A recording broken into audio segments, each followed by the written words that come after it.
अल्लाहुम्मा सल्लि अला सय्यिदना मुहम्मदिन व अला आलि सय्यिदना मुहम्मदिन व बारिक वसल्लिम। पता नहीं क्यों बिल्कुल आवाज़ नहीं मालूम हो रही, बिल्कुल आवाज़ है ही नहीं। थोड़ा इको बोलो डाल देना, आवाज़ को पता नहीं क्या हो गया इनके।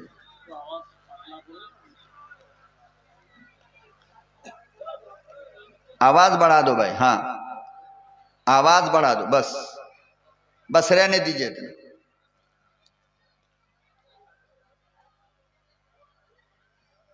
कुरान करीम की वो आयत करीमा जो 11वां पारे की है और मैंने अभी तिलावत की है, उस आयत करीमा में अल्लाह रब्बुल आलमीन ने अहले ईमान से मुखातब हुआ है और अपनी बात कहने से पहले अल्लाह ने ईमान वालों को मुतवज्जे किया, या अय्युहल्लदीना आमनू, ऐ ईमान वालों। कुरान करीम अल्लाह ने सारी कायनात के लिए और सारी कायनात की हिदायत के लिए भेजा है, लेकिन बाज मकामात ऐसे आते हैं जहां अल्लाह खास ईमान वालों से बात करता है। मिसाल के तौर पे आपके घर में शादी का प्रोग्राम हो बेटे की या बेटे की,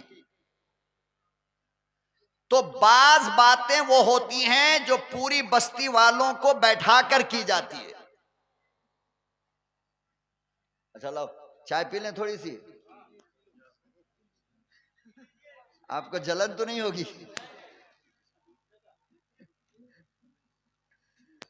मैं देखो ना, मैं खाना खाया हूं ना चाय वाय पिया था अभी तक। वहां से आने के बाद सो गया था, तकरीबन 1.5 महीने से जागा हुआ हूं, 1.5 महीने से। तो जहां बैठते हैं वहीं नींद आ जाती है। मौलाना मुफ्ती यहया साहब का मैं शुक्रगुजार हूं और भगवानपुर के तमाम उलमा का, जिनकी मोहब्बत अकीदत मेरे साथ रहती है। और मैं यहाँ पर आ गया तो इन्होंने जब उठाया है मुझे अभी, तो ऐसा लग रहा था जैसे कि हम अपने घर में सोए हुए हैं, और उठाया और सीधा पकड़ करके। इसलिए कि मौलाना जो होता है बोलने वाला, वो खेत का बैल होता है, जब चाहेंगे जोतना पड़ेगा खेत, है कि नहीं? तो इजाजत हो थोड़ी सी चाय पी ले, 1-2 घोट।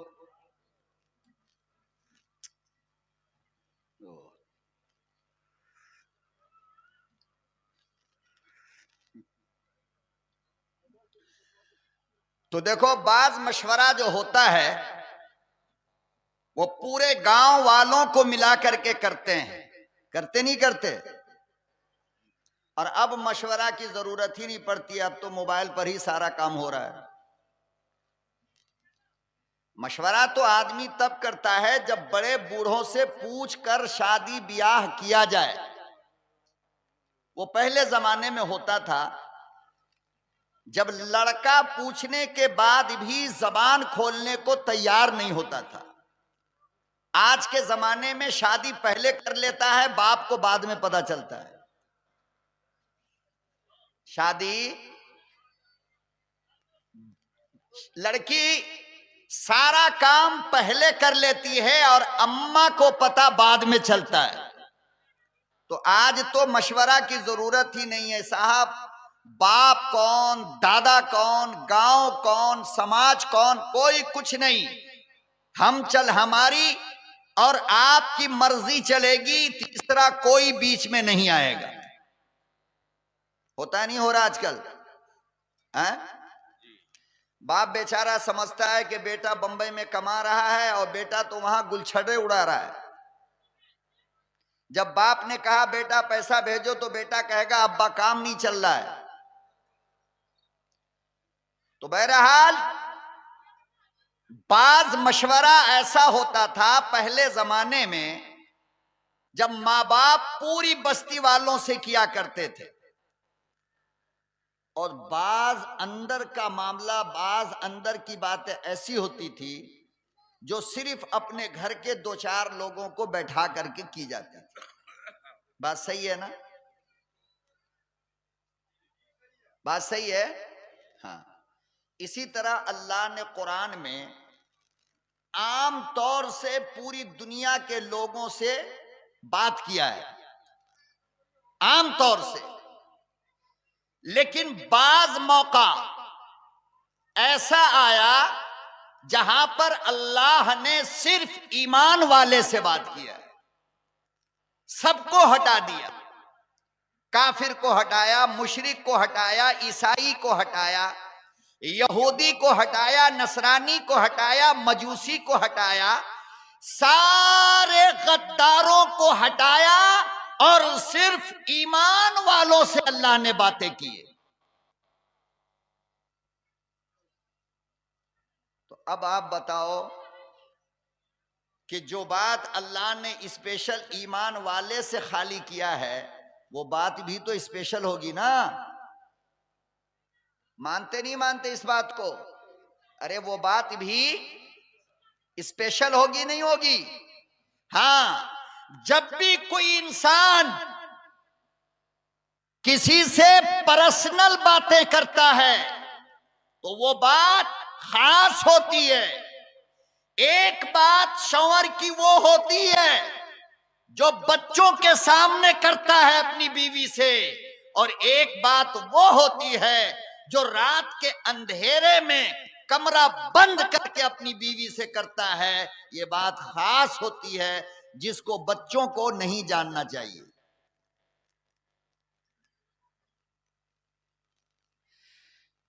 परवरदिगार आलम ने कुरान करीम में इसी अंदाज को बयान किया, इसी अंदाज को अल्लाह पाक ने कुरान करीम में इख्तियार किया और गोया ईमान वालों से मोहब्बत का इजहार किया है कि मोमिनो, ईमान वालों, कुरान करीम को मानने वालों, अल्लाह को मानने वालों, आखिरत पर ईमान रखने वालों, तुम आम लोगों की तरह नहीं हो, मेरे लिए स्पेशल हो, तुम खास हो, मेरे खास बंदे हो, मेरे खास लोग हो, मेरे महबूब हो, इसीलिए कुछ बातें मैं खास करता हूं। फरमाया या अय्युहल्लज़ीना आमनुत्तकुल्लाह,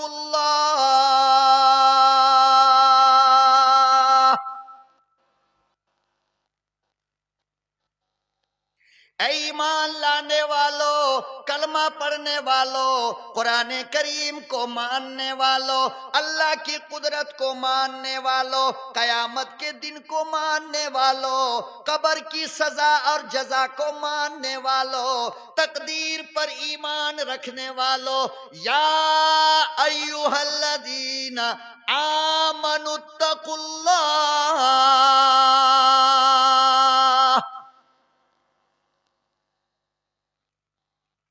मैं यहूदी से ये नहीं कह रहा हूं, नसारा से नहीं कह रहा हूं, मुशरिकों से नहीं कहता हूं, काफिरों से नहीं करता हूं, इमामुल अंबिया के गुलामों, मेरे खास बंदो, जब तुमने मुझे अल्लाह मान लिया, जब तुमने मुझे अपना सब कुछ मान लिया, तो अब मेरी ये बात मानो, इत्तकुल्लाह, अल्लाह से डरो।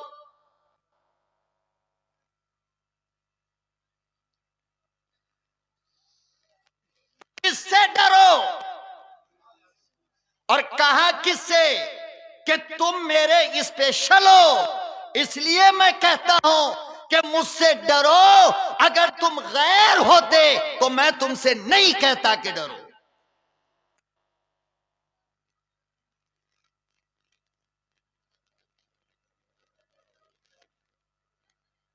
अल्लाह मियां क्यों डरूं?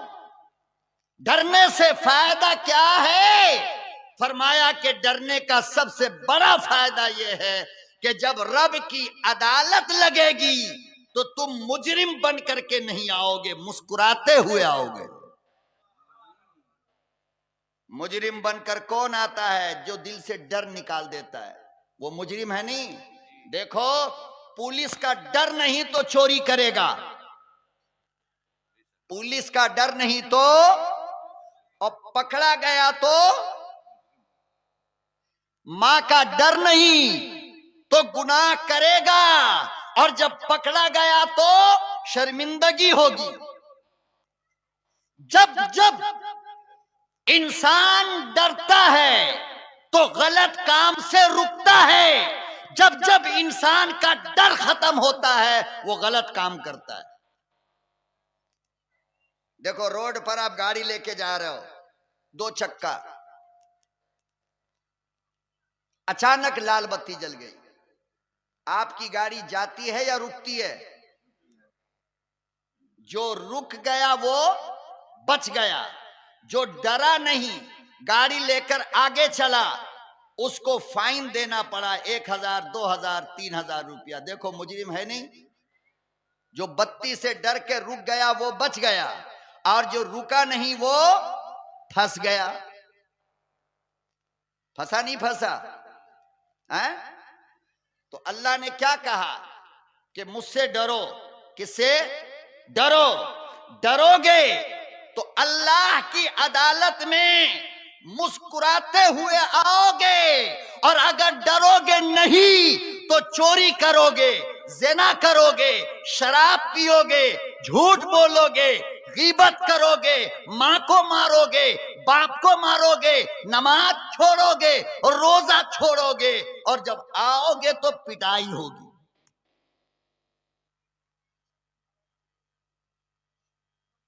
एक आदमी के दिल में अल्लाह का डर हो और वो झूठ बोलेगा? बोलो भाई। एक आदमी अल्लाह से डरता हो वो शराब पिएगा? एक आदमी अल्लाह से डरता हो वो रोजा छोड़ेगा? एक आदमी अल्लाह से डरता हो वो नमाज छोड़ेगा? एक आदमी अल्लाह से डरता हो वो मां को मारेगा? एक आदमी अल्लाह से डरता हो वो ज़िना करेगा? तो देखो, गुनाह से बचने की दवा अल्लाह ने बताई कि गुनाह से बचने की दवा क्या है? अरे बोलो भाई, गुनाह से बचने की दवा क्या है?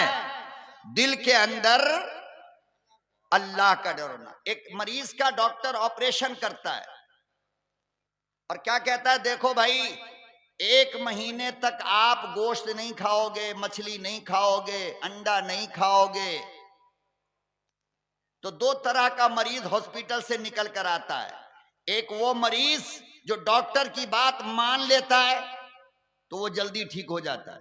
एक वो मरीज जो कहता है डॉक्टर का काम बस यही है बेकार की बात करना, और दवा करके बिरयानी, कोरमा, कोफ्ता, कलेजी, मछली, ये वो सब खाता रहता है।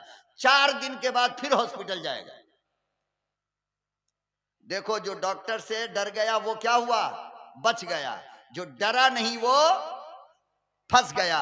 अल्लाह ने फरमाया कि ये तो दुनिया की बातें हैं मेरे बंदो, अगर मुझसे डरोगे तो कयामत के दिन बचोगे, अगर मुझसे नहीं डरोगे तो कयामत के दिन तुम्हारे हाथ में हथकड़ियां और पांव में हथकड़ियां, अब मोहम्मद अरबी के सामने तुमको शर्मिंदा होना पड़ेगा।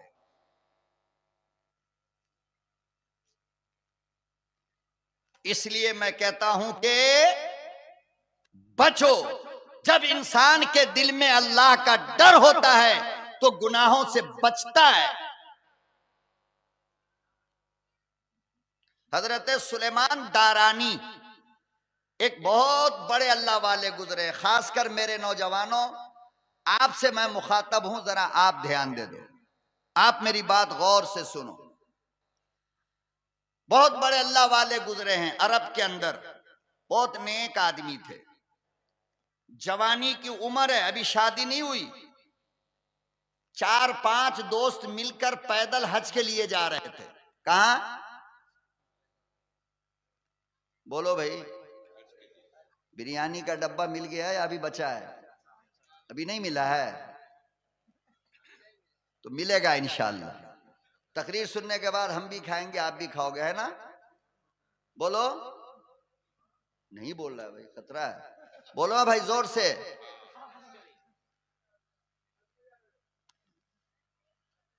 हज पे कौन? हाँ, तो 4-5 दोस्तों के साथ हज पे जा रहे थे। तो पहले जमाने में जगह जगह पे दुकान नहीं होती थी, जगह जगह पे दुकान नहीं होती थी। हमारे दरभंगा जिला बिहार, वहां से लोग बंगला आते थे बैल खरीदने के लिए, हमारे दादा परदादा के जमाने में। तो लोग पैदल आते थे, तो 450-500 किलोमीटर सामान बांध करके लाते थे रास्ते में खाने पीने का। क्यों? कि रास्ते में जगह जगह दुकान नहीं होती थी, खाने पीने का सामान नहीं मिलता था। पानी नदी और तालाब से उठा उठा कर लोग पी लिया करते थे। तो सुलेमान दारानी हज के लिए जा रहे थे, 6-7 साथी थे। रास्ते में जाते जाते अचानक खाने पीने का सामान खत्म हो गया। तो सुलेमान दुर्रानी जो बड़े खूबसूरत थे, बहुत स्मार्ट, खूबसूरत समझते हो किसे कहते हो खूबसूरत? जो खूब फेरन लवली लगा ले, पाउडर लगा ले, क्रीम लगा ले, पॉन्ड्स लगा ले, मैसूर सैंडल से मुंह धो ले, फेस वॉश से मुंह धो ले, ये खूबसूरत है। खूबसूरत उसे कहते हैं जो कुछ न लगाए मगर ऐसा लगे कि सब कुछ लगाए हुआ है। कुछ न लगाए मगर क्या लगे कि सब कुछ लगाए हुआ है। और ऐसा आदमी कब लगता है मालूम? जब यहां पर अल्लाह का डर होता है दिल में, तो ईमान का नूर उसके चेहरे पे नजर आता है।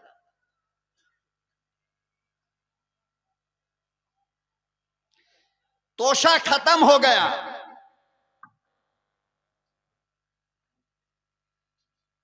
6 साथियों में से 5 साथी गांव में गए खाना पीना लाने के लिए, और ये सुलेमान दारानी वहीं जंगल में एक छोटी सी जगह थी, वहां पर बैठ गए इंतजार में कि सामान जो है वो भी तो देखना है ना, दूसरा कौन देखेगा। तो उसको देखने के लिए बैठ गए। दूर एक नौजवान लड़की 17-18 साल की बकरी चढ़ा रही थी। क्या चढ़ा रही थी भाई? बकरी। उसकी नजर जो सुलेमान दुर्रानी पे पड़ी तो देखा कि अल्लाह अकबर, चांद आसमान का जमीन पे उतर आया है, इतना खूबसूरत है। तो जाहिर सी बात है कि दिल के अंदर शैतान गंदा ख्याल वसवसा तो डालेगा ना। अरे बोलो ना, डालेगा या नहीं? आप लोगों को नहीं डालता है? भगवानपुर वाले के दिल में कोई ख्याल नहीं आता? नहीं, अल्हम्दुलिल्लाह, बहुत अच्छे लोग हैं। अरे वहां तो चांद के टुकड़ा को देखकर दिल में ख्याल आया उस लड़की को, और यहां तो नॉर्मल बाजारी औरत को देख करके ख्याल बदल जाता है। और नौजवानों, तुम्हारा बदला तो क्या बदला, मेरे उम्र दराज हजरात मुझे माफ फरमा दे, हमारे बाप दादा का ख्याल भी बदल जाता है।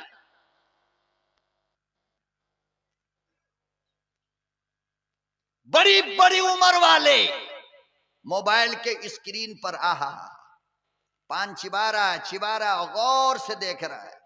आकर के देखो तो क्या है भाई? तो पैठान का गाना है।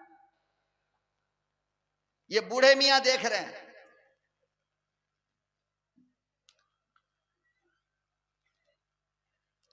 वो नौजवान लड़की ने जब देखा सुलेमान दर्रानी को तो उसकी नीयत बदल गई, और देखा कि मौका भी अच्छा है, अकेले बैठा है, कोई है भी नहीं। वो लड़की भागी हुई आई, सुलेमान दुर्रानी के करीब आकर खड़ी हो गई और कहने लगी कि सुलेमान, मैं कुछ चाहती हूं। क्या कहा? मैं कुछ चाहती हूं। सुलेमान दुर्रानी समझ गए कि मौका देखकर शैतान आ गया। मौका देखकर हम लोग होते तो क्या करते?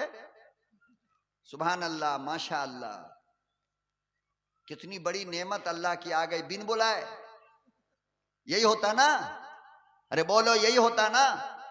लेकिन मेरे मोहतरम, ये तब होता जब तुम ये समझते कि अल्लाह नहीं देख रहा है।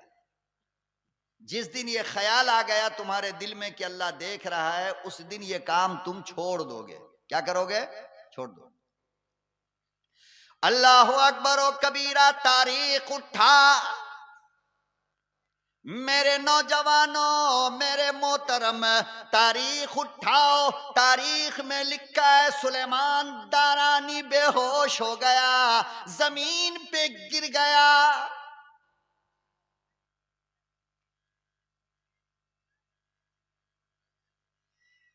हजरत सुलेमान दुर्रानी समझ गए गुनाह के लिए शैतान मौका तलाश कर कर आया है।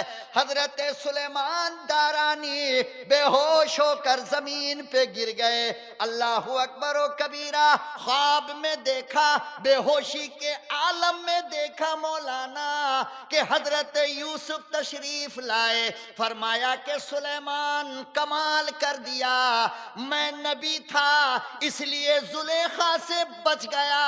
अरे तू तो नबी नहीं है, फिर भी कैसे बचा?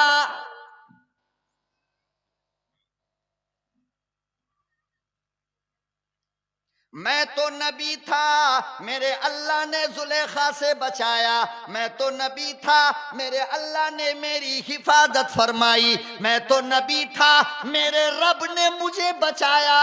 मगर सुलेमान दारानी, तू तो नबी नहीं, रसूल नहीं, पैगंबर नहीं, तू कैसे बचा? मौका पूरा था, तेरी हिफाजत कैसे हुई? हजरत यूसुफ ने सुलेमान दारानी को उठाया, सीने से लगाया।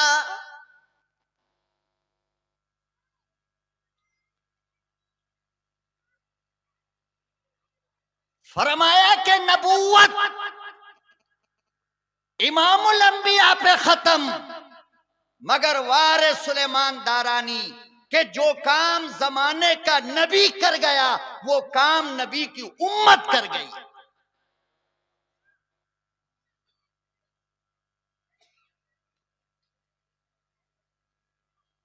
सुलेमान दारानी ने साफ लफ्जों में कहा कि मैं अपने ईमान के साथ खयानत नहीं कर सकता, मेरा अल्लाह मुझे देख रहा है। तू ये समझती है कि कोई नहीं, मैं ये समझता हूं कि सबका अल्लाह देख रहा है, लिहाजा मैं ये गुनाह नहीं कर सकता। देखो, अल्लाह का डर जब दिल में आया तो तन्हाई में, सन्नाटे में, अकेले में, मौका रहते हुए अल्लाह से गुनाहों से बचा नहीं बचा। तो अल्लाह क्या कह रहे हैं? या अय्युहल्लज़ीना आमनुत्तकुल्लाह, ईमान वाले अल्लाह से डरो। किससे डरोगे तो गुनाहों से बचोगे, डरोगे नहीं तो कयामत आ सकती है मगर गुनाह से नहीं बच पाओगे। चाहे वो हमारे जैसे हजरत हों या आप जैसे हों।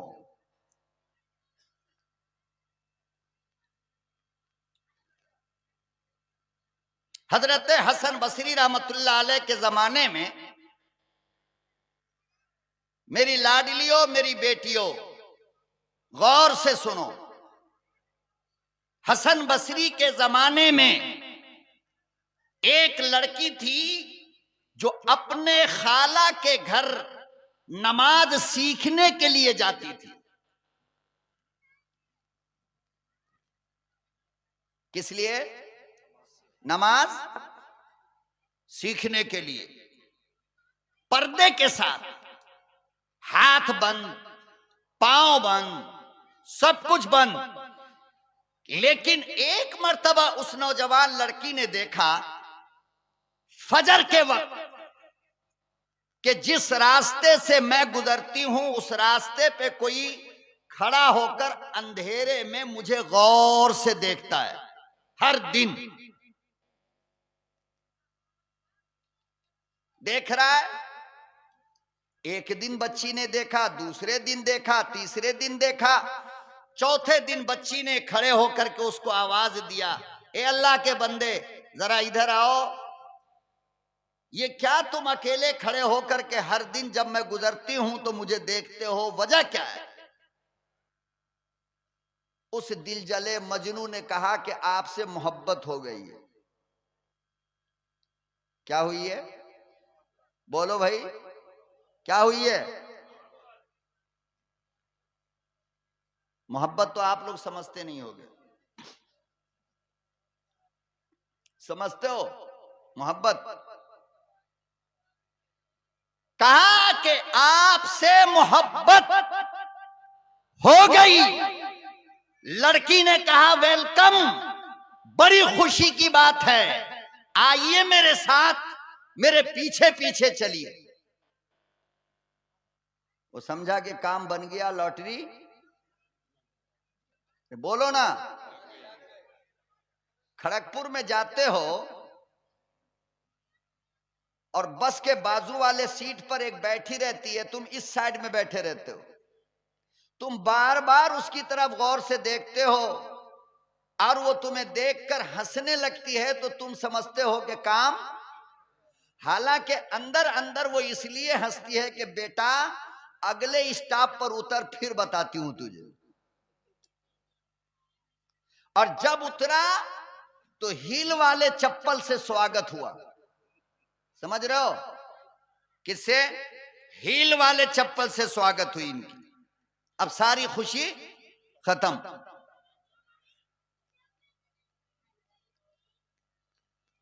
तो वो लड़का दीवाना समझने लगा कि अब मेरा काम बन गया। पीछे पीछे गया। अपने खाला के घर जाने के बाद अल्लाह की उस बंदी ने कहा कि आप नीचे ठहरे, मैं ऊपर से आती हूं। अच्छा ये बताओ कि मेरी कौन ऐसी चीज है जो आपको पसंद आ गई और आप मेरे दीवाने हो गए? कहा कि तुम्हारी आंख बहुत प्यारी है। क्या? तुम्हारी आंख क्या है? बहुत प्यारी है। कहा अच्छा, मेरी आंख बहुत अच्छी लगी आपको? कहा हाँ। कहा ठीक है, तशरीफ लाइए। ए नौजवान, हेलो, इधर देख ले यार, मेरी तकरीर सुन ले, अपनी तकरीर बाद में करेगा।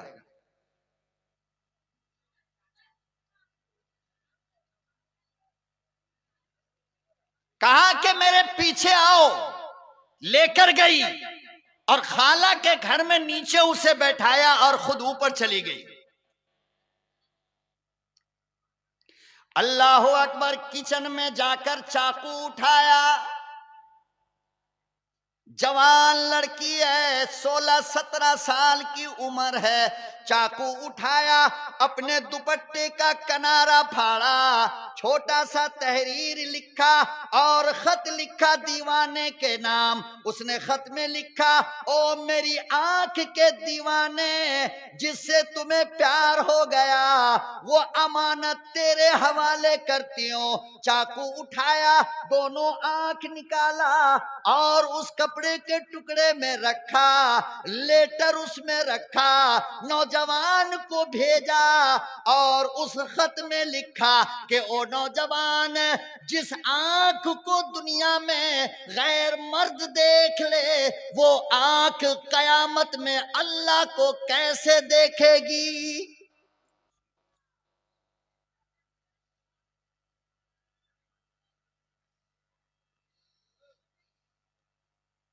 मेरा अल्लाह पाक है, मेरे अल्लाह को देखने के लिए आंख भी पाक होना चाहिए।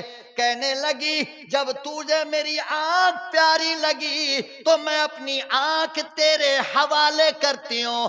दोनों आंख को निकाला, नौजवान के हवाले कर दिया। इसे क्या कहते हो?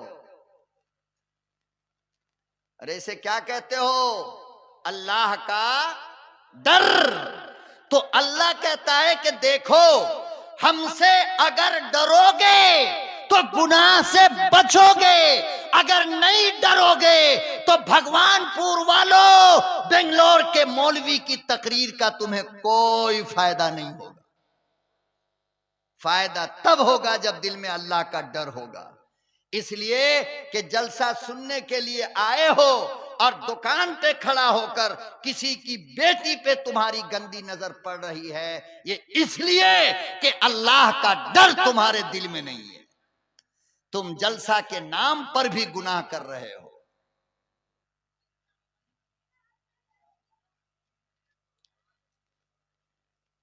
लड़कियां, औरतें वहां खड़ी है इसलिए कि ये समझती है कि मेरा अल्लाह मुझे देख नहीं रहा है, मेरे गुनाह को देख नहीं रहा है, बल्कि अल्लाह देखता ही नहीं।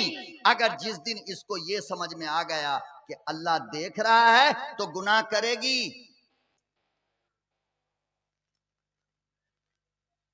दोनों आंख निकाला, कपड़े के टुकड़े में रखा और उस दिल जले नौजवान की तरफ भेज करके क्या कहा कि जो आंख दुनिया में किसी गैर मर्द पे पड़ जाए, वो आंख कयामत में अल्लाह को कैसे देखेगी।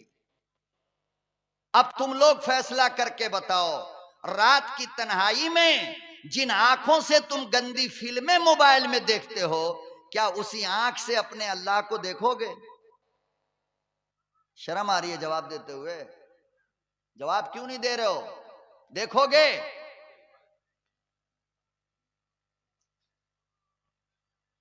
तो फिर क्या करना चाहिए? तौबा के पानी से आंख को धो डालो। क्या करो? अरे यार बोल ना यार, क्यों नहीं बोल रहे हो? क्या मामला क्या है? भूख ज्यादा लग गई है? जवाब दो ना, दो चार लोग तो बैठे हो। हम सोच रहे थे भगवानपुर का जलसा, अल्लाह अकबर, 50-25 हजार लोग होंगे, घबराहट हो रही थी। मगर यहां तो देख रहे हैं तो सारा मामला ही उल्टा बना हुआ। और उल्टा क्यों नहीं होगा? जब एक एक गांव में 7-7 जलसा होगा तो और क्या होगा? यही होगा ना।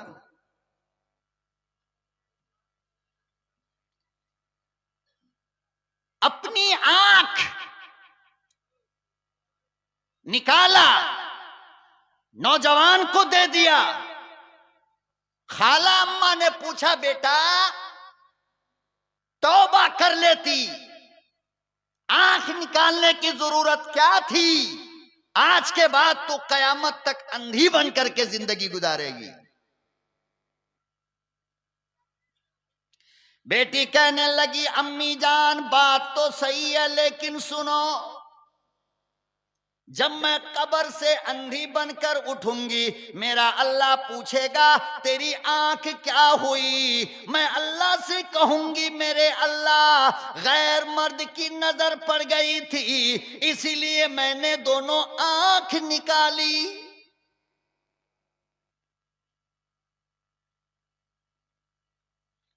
कि जिस आंख को गैर मर्द देख ले, जिस बालों को गैर मर्द देख ले, जिस औरत को गैर मर्द देख ले, कयामत के दिन उसकी खैर नहीं।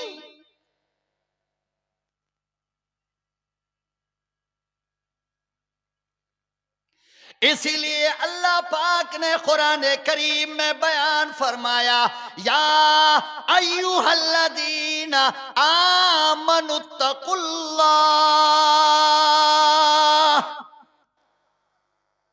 तुम अकेले रहो या भीड़ भाड़ में रहो, जहां भी रहोगे गुनाह से बचोगे तब जब तुम ये समझोगे कि मेरा अल्लाह मुझे देख रहा है, मेरा अल्लाह मुझे, बोलो भाई, बोल दो, मेरा अल्लाह मुझे। हाँ, तो आदमी क्या होगा? बोलो, आदमी गुनाह से बचेगा। क्यों? इसलिए कि अल्लाह ताला बैक वक्त हर तरफ, हर जगह, हर हालत में सब कुछ देख रहा है, जान रहा है।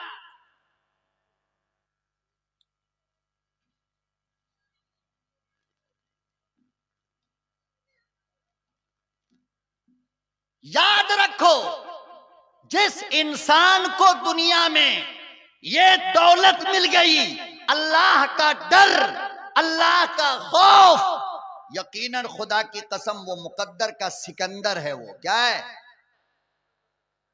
हर जगह गुनाह से बचने की कोशिश करता है, कहीं भी हमसे कोई गलत ना हो जाए, कहीं हमसे कोई कसूर ना हो जाए, कहीं हमसे कोई जुर्म ना हो जाए कि मेरा अल्लाह मुझे पकड़ ले। हमेशा डरता है। और जब आदमी डरता है ना अल्लाह से, तो अल्लाह उसका इनाम दुनिया में भी देता है और मरने के बाद भी, दुनिया में भी देता है और मरने के बाद भी इनाम देता है। याद रखो, दुनिया में अल्लाह क्या इनाम देता है कि तुम्हारे रिस्क में अल्लाह बरकत डाल देगा। क्या करेगा? ओ साहब इधर देखो ना, तुम्हारे रिस्क में अल्लाह बरकत देगा। कैसे बरकत? तनख्वाह बढ़ जाएगी ना, पैसा ज्यादा आएगा ना, फिर क्या होगा? ऐसे बरकत होगी कि घर में बीमारी नहीं आएगी। क्या नहीं होगी? हाँ, देखो 10,000 रुपये में घर में 10 मर्तबा बीवी बीमार पड़ रही है, तो पैसा कहां चला गया? जब अल्लाह से डरोगे तो अब बीवी का बीमार होना बंद हो जाएगा, तो पैसा क्या होगा? यह है बरकत का मतलब। समझ में आया? ये क्या है? ये बरकत का मतलब। 1 किलो सरसों का तेल लाते हो, 1 हफ्ते के बाद बीवी फिर दरवाजे पे खड़ी होती है, कहां जा रहे? खड़गपुर। हाँ, तेल लेते आओगे, खत्म हो गया है। अल्लाह से डरोगे तो ये 10 दिन में खत्म होने वाला तेल 15 दिन में खत्म होगा। यह है बरकत का। बोल भाई, ये बरकत का क्या है मतलब? सबसे पहली चीज, अल्लाह रिस्क में बरकत डाल देगा। आज हर बंदा ये कहता फिर रहा है, मौलाना रोजी में बरकत नहीं, रोजी में बरकत नहीं। बाप कमा रहा है, बेटा कमा रहा है, बीवी कमा रही है, बेटी कमा रही है, दामाद कमा रहा है, मगर कहता है कि पैसे का पता ही नहीं चलता। पहले जमाने में एक बाप कमाता था 200-250 रुपया, 10-10, 11-11 बच्चे को पालता था। आज 11 बच्चा कमा रहा है, एक बाप एक मां को नहीं पाल पा रहा है। तो सब भाई मिलके बारी लगाएगा। क्या? ए बड़का नमक हराम, तू 10 दिन अम्मा को रख ले, हम अब्बा को रख लेते हैं। उसके बाद मझला वाला नमक हराम कहेगा, 10 दिन हम रख लेते, मां को 10 दिन तू रख ले। फिर छोटा वाला कहेगा 10 दिन हम 10 दिन तू। वाह वाह रे बेटे वाह, एक माँ बाप मिलकर तुम 10 को पाल लिया, और आज उस एक माँ बाप का इतना खाना उसको 10 जगह बांटा जा रहा है। कयामत के दिन अल्लाह तेरा कीमा बनाएगा। क्या बनाएगा? हाँ,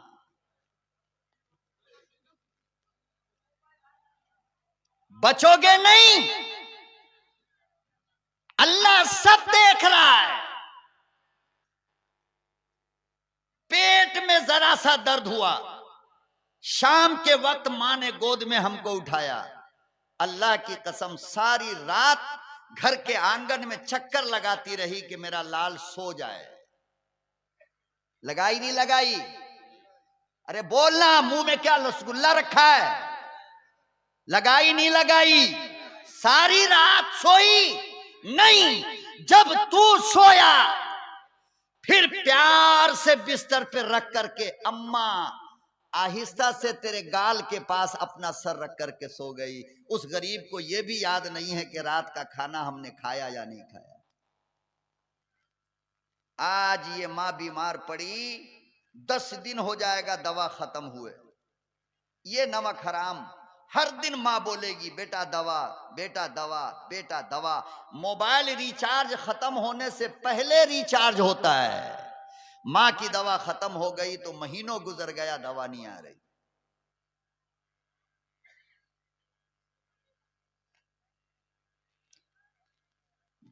हाँ हाँ, तो उस मां को जानता है जो मां आज बुढ़ापे में तुझसे एक गिलास पानी मांग रही है। बीमार पड़ी, खटिया पर बैठी, बेटा पानी। बड़ा वाला चला गया, पीछे से बीच वाला है, बेटा पानी। ये भी चला गया, बहरा सांप है, सुन नहीं रहा है। फिर छोटा वाला आया, बेटा पानी। ए दादी को पानी दे दे। इसके हाथ में लकवा मार दिया है। लकवा समझते हो? हाँ, इसके हाथ में लकवा मारा है, इसलिए ये मां को पानी नहीं दे सकता है। तुम उस मां को जानते हो जो मां आज तुमसे पानी मांग रही है। तुम उस मां को नहीं जानते जिसने अपने सीने का दूध 2 साल तुमको पिलाया है। कितने दिन पिलाया? तुम उस अम्मा को नहीं जानते हो। अरे तुम उस मां को जानते हो जिस मां ने तुमसे कहा बेटा साड़ी पुरानी हो गई, एक कम कीमत की बाजार से साड़ी ला दे। तुम उस मां को नहीं जानते जिसने अपने शादी का जोड़ा तेरे पेशाब पैखाने में सड़ाया था कभी भी। उस मां को नहीं जानते। तुम उस मां को नहीं जानते जिस मां ने अपने गोद में तुमसे पेशाब भी करवाया, पैखाना भी करवाया। तुम उस मां को जानते हो जो आज मुहताज बनकर तुमसे एक रोटी मांग रही है। तुम उस मां को नहीं जानते जो अपने मुंह से चिबा चिबा करके तुम्हारे मुंह में लुकमा डाला करती थी।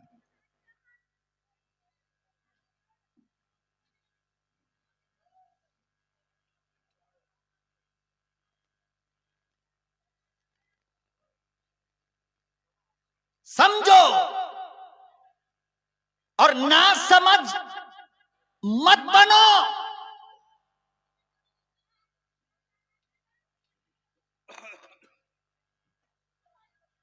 अल्लाह का खौफ जब इंसान के दिल में आता है तो दुनिया के अंदर रिज्क में अल्लाह बरकत देता है और सेहत में बरकत देता है। किसमें?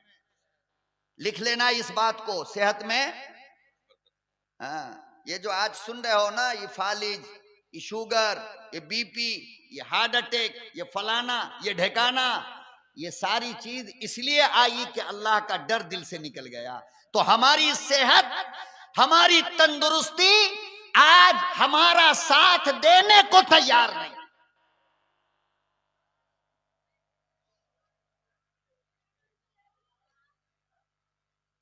हर बंदे को शिकायत, कमाई बहुत है मगर रिस्क में बरकत नहीं।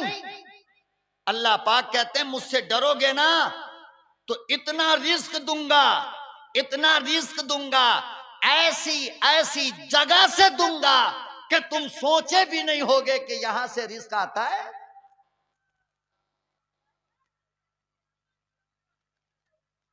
मोहम्मद इब्ने अकील नाम का एक आदमी था, नौजवान लड़का, गरीब घर का, बैतुल्लाह का तवाफ कर रहा था, खाने काबा का तवाफ कर रहा था। तवाफ करते करते अचानक हीरे जवाहरात के एक हार पे नजर पड़ गई जो बैतुल्लाह के सहन में गिरा हुआ था। इमाम गजाली ने इहयाउल उलूम के अंदर यह वाकया लिखा है। क्या हंगामा कर रहा है यार, समझ में नहीं आ रहा है इन लोगों की कहानी। ओ भाई सामने सामने आ जाओ, ये फिजा मत बनाओ, अभी पूरा प्रोग्राम बाकी है आपका और मेरा भी दूसरा प्रोग्राम अभी बाकी है। ऐसे करोगे तो दूसरा प्रोग्राम पेश नहीं करूंगा मैं। आराम से बैठो और मेरी मां बहनों जरा सुकून का माहौल बनाओ आप।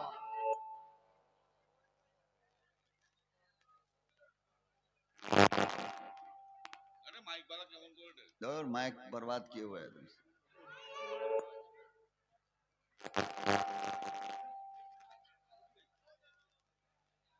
तो मोहम्मद इब्ने अकील कहते हैं कि खाना काबा में मैं तवाफ कर रहा था कि अचानक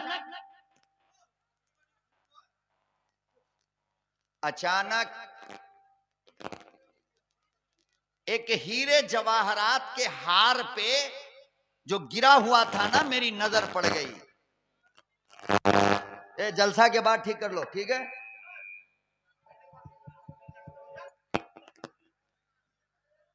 अस्तगफिरुल्लाह। भाई साउंडটা ঠিক করে দাও। पूरा प्रोग्राम बर्बाद कर दिया।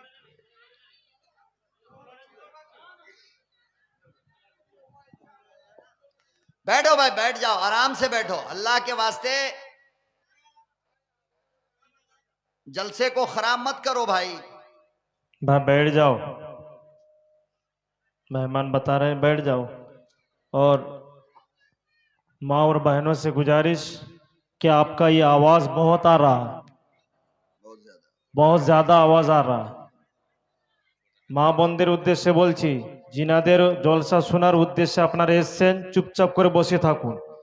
এত কড়া কড়া কথা বলছেন, আপনারা শুনতে পাচ্ছেন না? আর জলসা যদি না শুনতে চান, মাছের বাজার করতে চান, বাড়ি চলে যান, পরিবেশটাকে নষ্ট করেননি। বাংলা কথা একদম বলে দিলাম, বুঝে নিন। बहुत खूबसूरत জি, চুপচাপ করে বসে থাকুন, না তো বাড়ি চলে যান। बहुत खूबसूरत प्रोग्राम है आपका ये, इसको कामयाब बनाना ये आपकी जिम्मेदारी है। पूरे प्रोग्राम में यही होगा। Hello hello hello.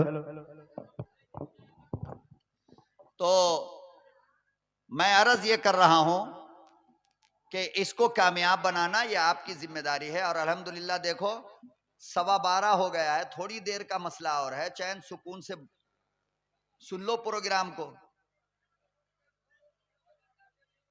देखो पता नहीं क्या कर रहा है, अल्लाह जाने।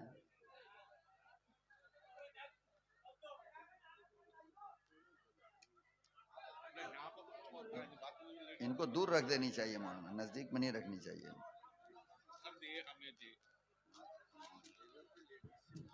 হ্যালো, মা বোনদের উদ্দেশ্যে বলা হচ্ছে, কমিটির পক্ষ থেকে বলা হচ্ছে, দয়া করে ছোট ছোট বাচ্চা যাদের আছে তারা নিয়ে বাড়ি চলে যান।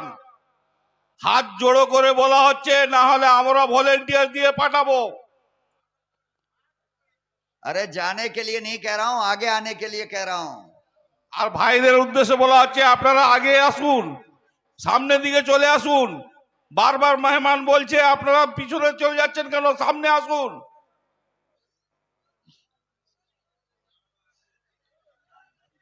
चलो दुरूद शरीफ पढ़ लो, अल्लाहुम्मा सल्ली अला सय्यदना मुहम्मद। इसकी आवाज जा कहां रही है मेरी समझ में नहीं आ रहा। यहां तो बिल्कुल नहीं मालूम हो रहा है कि आवाज है क्या है नहीं है। आप लोगों को लग रहा है पूरी आवाज? हाँ, जलसे का माइक कहीं ऐसा होता है? आप लोगों को ठीक लग रहा है? चलो ठीक है भाई, अब तुम हट जाओ, हट जाओ, एकदम हट जाओ। हेलो,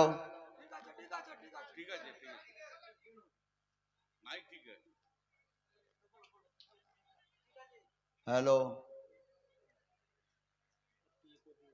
थोड़ा इको, 1 पॉइंट इको डालो।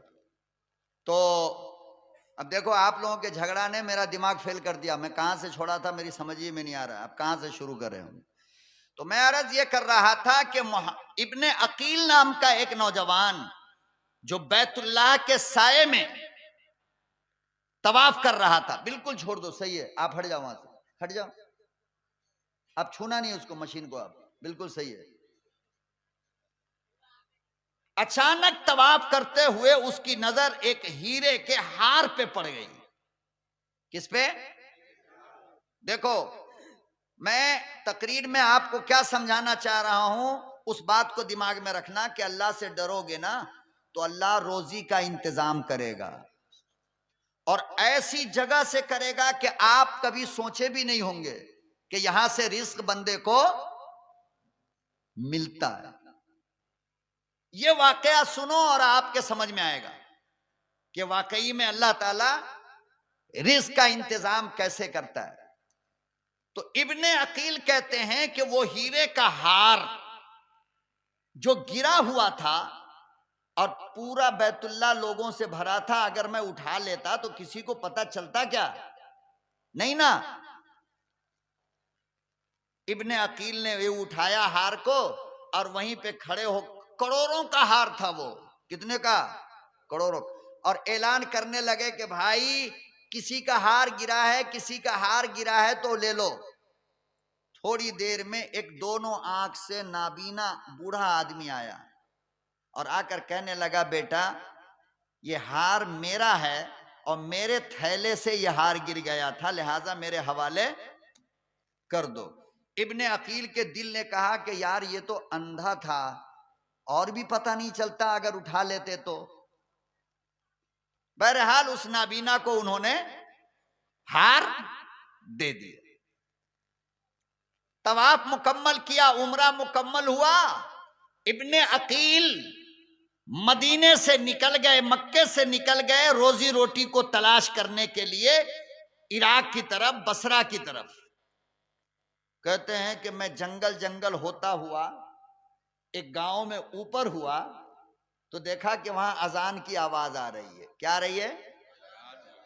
कहते हैं कि मुझे नमाज तो पढ़ना ही था, मैं ढूंढता हुआ बस्ती के अंदर गया तो लोगों ने कहा कि मौलाना साहब इस मस्जिद के इमाम साहब का 2-4 दिन पहले इंतकाल हो गया है, इमामत के लिए कोई नहीं है, आप जरा नमाज पढ़ा दीजिए।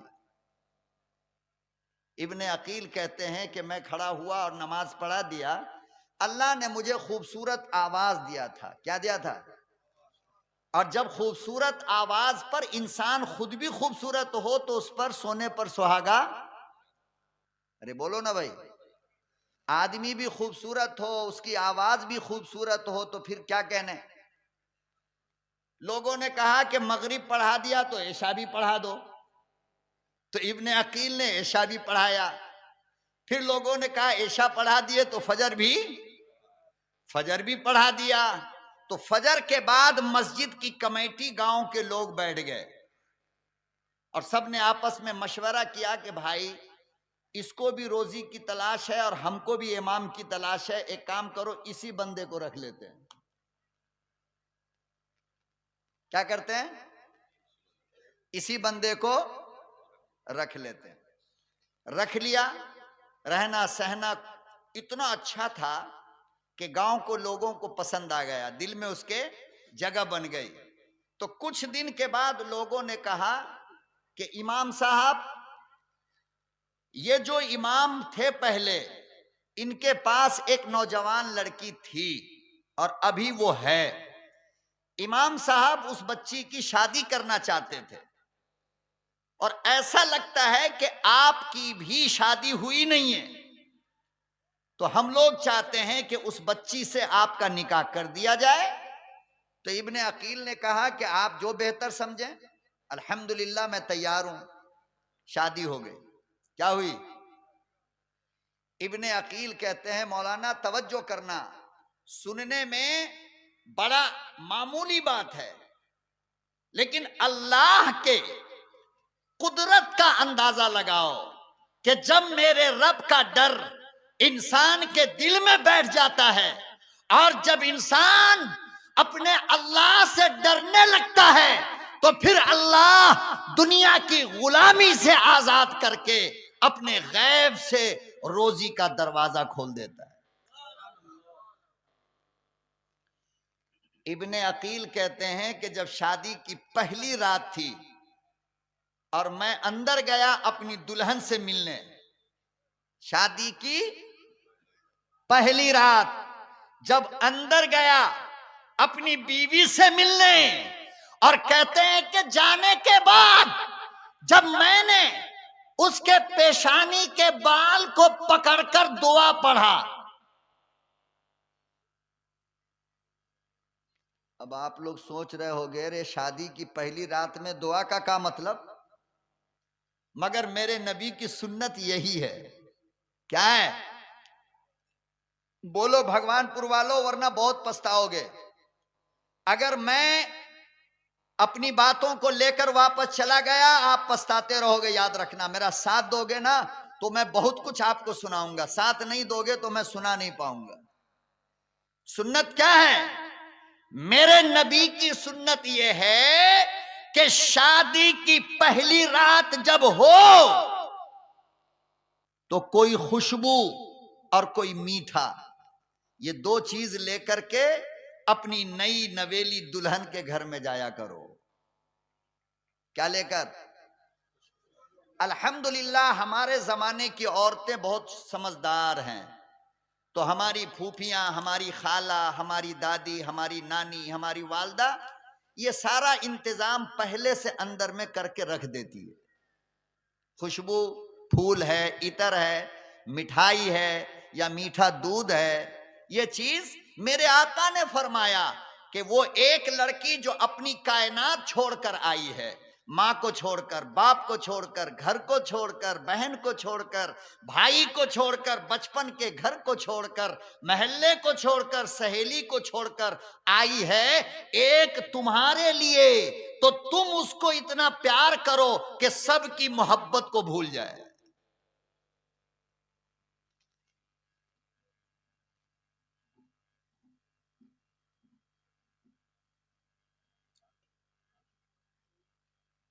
क्या है? सबकी मोहब्बत को भूल जाए। ये किसने कहा? मेरे आका ने। और ये खासियत फूल के अंदर होती है कि फूल पहचान है मोहब्बत की। अरे कोई गुस्सा से मारपीट करके फूल ले आके देता है, लीजिए हम आपको बहुत मारे हैं, अरे बोलना, फूल देता है। ओ मिठाई का डब्बा, दो चार लात मारा, घुसम घुसम हुआ और उसके बाद कहा ये मिठाई लीजिए हम आपको बहुत मारे हैं। तो फूल जो दिया जाता है वो मोहब्बत की निशानी है, और मिठाई जो दी जाती है वो भी मोहब्बत की निशानी है। तो मेरे आका ने कहा कि अपने पहली रात की दुल्हन के लिए खुशबू लेकर जाओ, मीठा लेकर जाओ। और जाने के बाद चेहरा देखने के खोलने के साथ उसके सामने का पेशानी का 3 बाल पकड़ लो। कितना? और 3 बाल को एक हाथ से पकड़कर एक हाथ अल्लाह की तरफ उठा करके अल्लाह से कहो, क्या मेरे अल्लाह हम दोनों के दरमियान मोहब्बत पैदा कर दे। क्या कर दे? ए अल्लाह हम दोनों से नेक औलाद पैदा कर। देखो कितना प्यारा तरीका मेरे आका ने सिखाया। नहीं, जब ऐसा करोगे तो अब वो लड़की जो बेचारी अकेली आई है उसका हिम्मत बढ़ेगा नहीं बढ़ेगा? उसका दिल खुश होगा नहीं होगा कि मेरा शौहर इंसान है। क्या है? बैल नहीं है। जो बैल होता है वो क्या करता है? अंदर गया, जाते के साथ ये कपड़ा खोला और गले को चेक करना शुरू किया, हार है कि नहीं। हार? हार कहां? तेरा बाप लिखा था जहेज की लिस्ट में 3 तोला सोने का हार, कहां है? ये हुआ बैल का बच्चा। बैल ये शौहर नहीं है, ये गुंडा है। ये कौन है? चोर, लुच्चा। कभी भी इसको दामाद मत बोलना, ये गुंडा है। ये कभी भी इसको बहनोई मत बोलना, चोर है ये। अरे जो तेरी बहन की पहली रात को जहन्नम बना दे, ये बहनोई कहां से हो सकता है? जो हमारी बेटियों के शादी की रात की खुशियों को लूट ले लालच में, वो हमारा दामाद कैसे हो सकता है?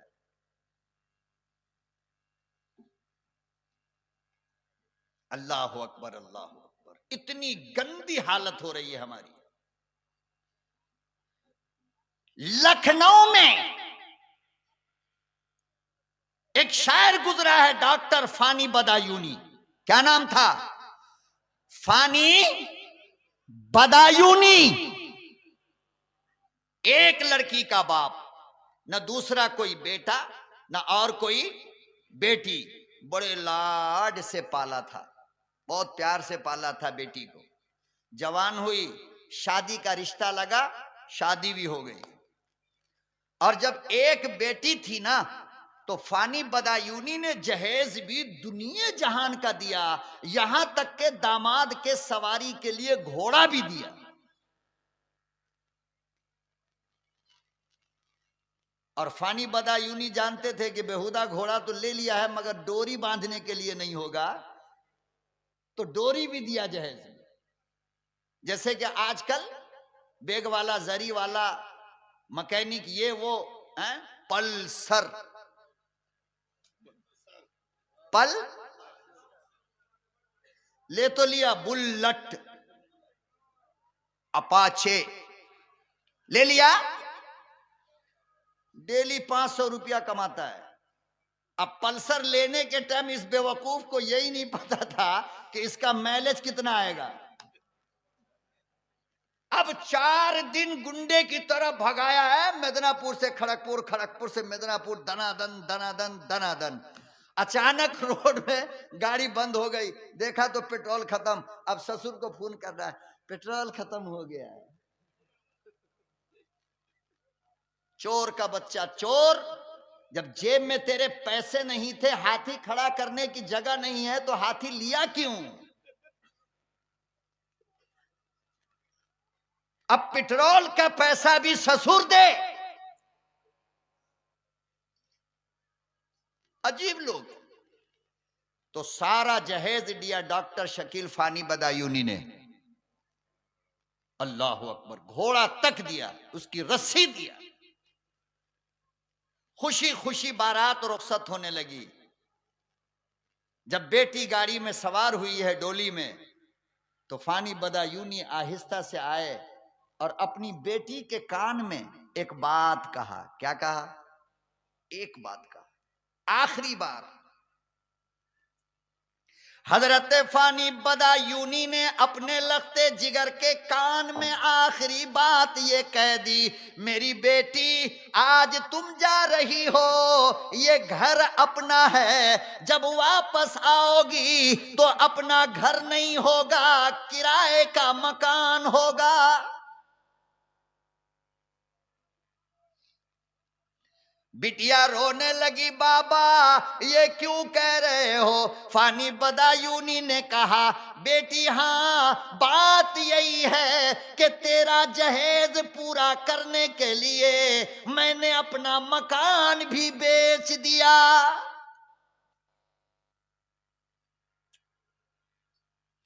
आओ मुसलमानों, अपने औलाद की हिफाजत करो, ये अल्लाह की नेमत है, ये अल्लाह की अमानत है, तिजारत का सामान नहीं। बेटों को बेचना बंद करो, बेटा की तिजारत बंद करो, वरना अल्लाह को बुरा लगेगा। कयामत के दिन तेरा गिरेबान होगा, मेरे अल्लाह का हाथ होगा। बेटा बेचने के लिए अल्लाह ने तुमको थोड़ी दिया है। जो उसका सौदा लगाते हो, बैल भैंस की तरह उसकी कीमत लगाते हो। शर्म करो, डोम मरो।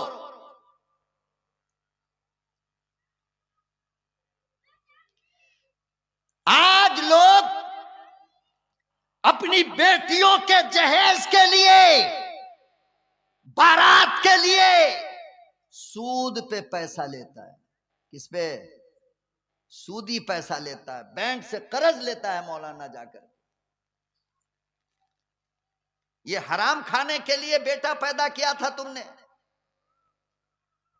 फानी बदायूनी ने बेटी से कहा, तो सोचो कि उस लखते जिगर के दिल पे क्या गुजरी होगी कि मेरा बाप मेरे जहेज के लिए मकान बेच दिया।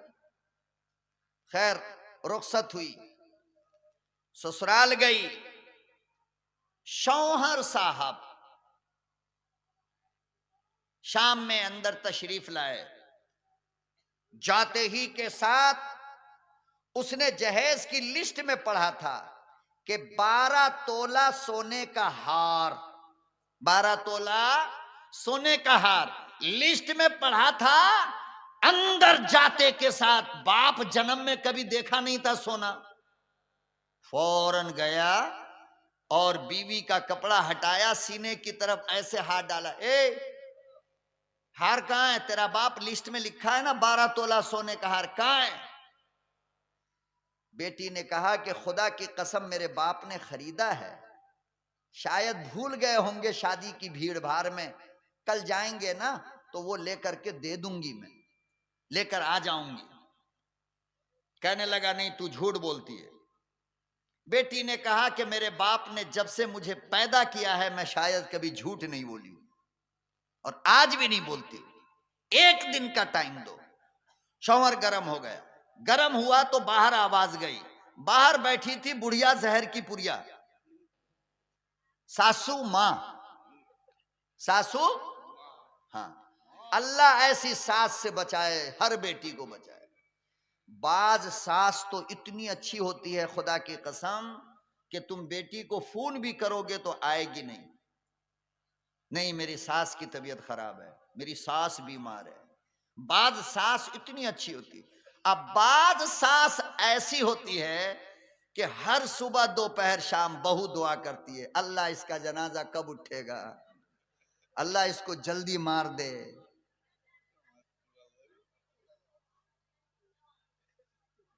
है नहीं है? तो बुढ़िया जहर की पुरिया अंदर से आई, क्या रे, क्या इतनी ऊंची आवाज में बात कर रही है? अम्मा देख इसका बाप लिखा है सोने का हार। आकर के देखा तो हार तो है ही नहीं। अब ये बुढ़िया लगी चिल्लाने तो बात चली गई उस लंगूर तक, वो ससुर लंगूर जो बैठा था बाहर, वो आया भागा, क्या रे, ऐसी ऐसी बात है। अल्लाह अल्लाह। फानी बदायूनी के जिगर के टुकड़ा के हाथ की मेहंदी का रंग भी अभी साफ नहीं हुआ था। तीनों ने मिलकर के उस मासूम को एक रात की दुल्हन को पकड़ा और आंगन में नीम का दरख्त था, उस नीम के दरख्त में ले जाकर रस्सी से बांधा, मिट्टी का तेल डाला और आग लगा दिया।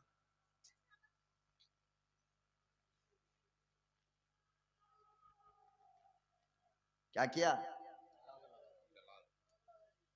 तुम भी ऐसा करोगे कभी? बोलो नहीं नहीं। खुदा की कसम हर आने वाली बेटी, हर आने वाली तुम्हारी बीवी, तुम्हारी बहन, हर आने वाली बहू तुम्हारे जिगर की टुकड़ा होती है, वो तुम्हारी लाडली होती है। तुम बात को समझते क्यों नहीं कि बहू से ससुर का निकाह हराम है? क्यों? इसलिए कि वो तुम्हारी बेटी है। जैसे अपनी बेटी से निकाह हराम है ससुर का, बाप का, ऐसे ही बहू से निकाह हराम है ससुर का। क्यों? इसलिए कि अल्लाह ने तुमको उस बच्ची का बाप माना है। तो बाप ऐसा होगा, बेटी को जलाएगा? बाप बन जाओ, आने वाली बेटी के बाबा बन जाओ, बहू के बाबा बन जाओ। खुदा की कसम उसकी एक दुआ तुम्हारे लिए काफी है, अल्लाह जन्नत दे देगा तुमको। क्योंकि सारी दुनिया छोड़कर आई है। कोई तो उसका सपोर्ट करो, या सास करो या ससुर करो या ननद करो या शौहर करो। लेकिन जब सब मुखालिफ हो जाए तो सोचो कि उस मासूम की जिंदगी जहन्नम से बदतर होगी या नहीं। रहम खाओ बेटियों पे, रहम खाओ, अल्लाह तुम पे रहम खाएगा।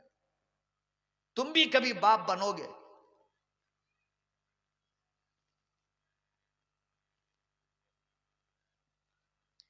एक रात की सुहागन को आग लगाया, जलाया गया, धुआं उठा, पड़ोस के लोग आ गए, अल्लाह अल्लाह कल ही इस घर में शादी हुई है, आज ये हादसा कैसा। लोगों ने फानी बदायूनी को लखनऊ खबर करवाया, ओ फानी साहब आपकी बेटी जलकर राख हो गई।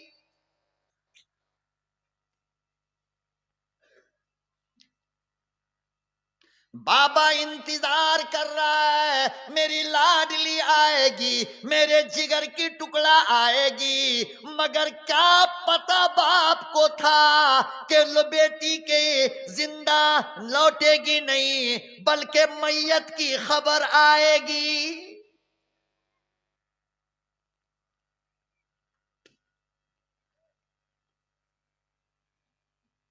हजरत फानी बदायूनी अल्लाह अल्लाह दुकान पे गए, कपड़े की दुकान पर गए और वहां जाकर कफन खरीदा।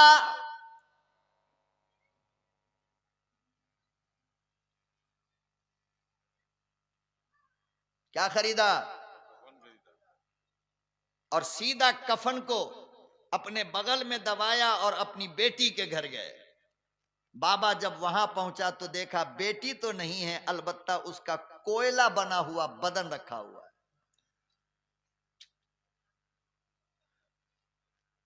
मैं कहता हूं नौजवानों, आज के जलसे के लिए बस इतना काफी है कि तुम कसम खा करके यहां से जाओ कि मेरा बाप, मेरी मां, मेरा खानदान अगर मांगा भी तो मैं अल्लाह के नबी के तरीके पर निकाह करके अपनी दुल्हन को लाऊंगा, चाहे दुनिया नाराज हो जाए, मुझे कोई टेंशन नहीं। हाथ उठाओ, वादा करो, गरीब की बेटी, यतीम की बेटी लेकर के आओगे।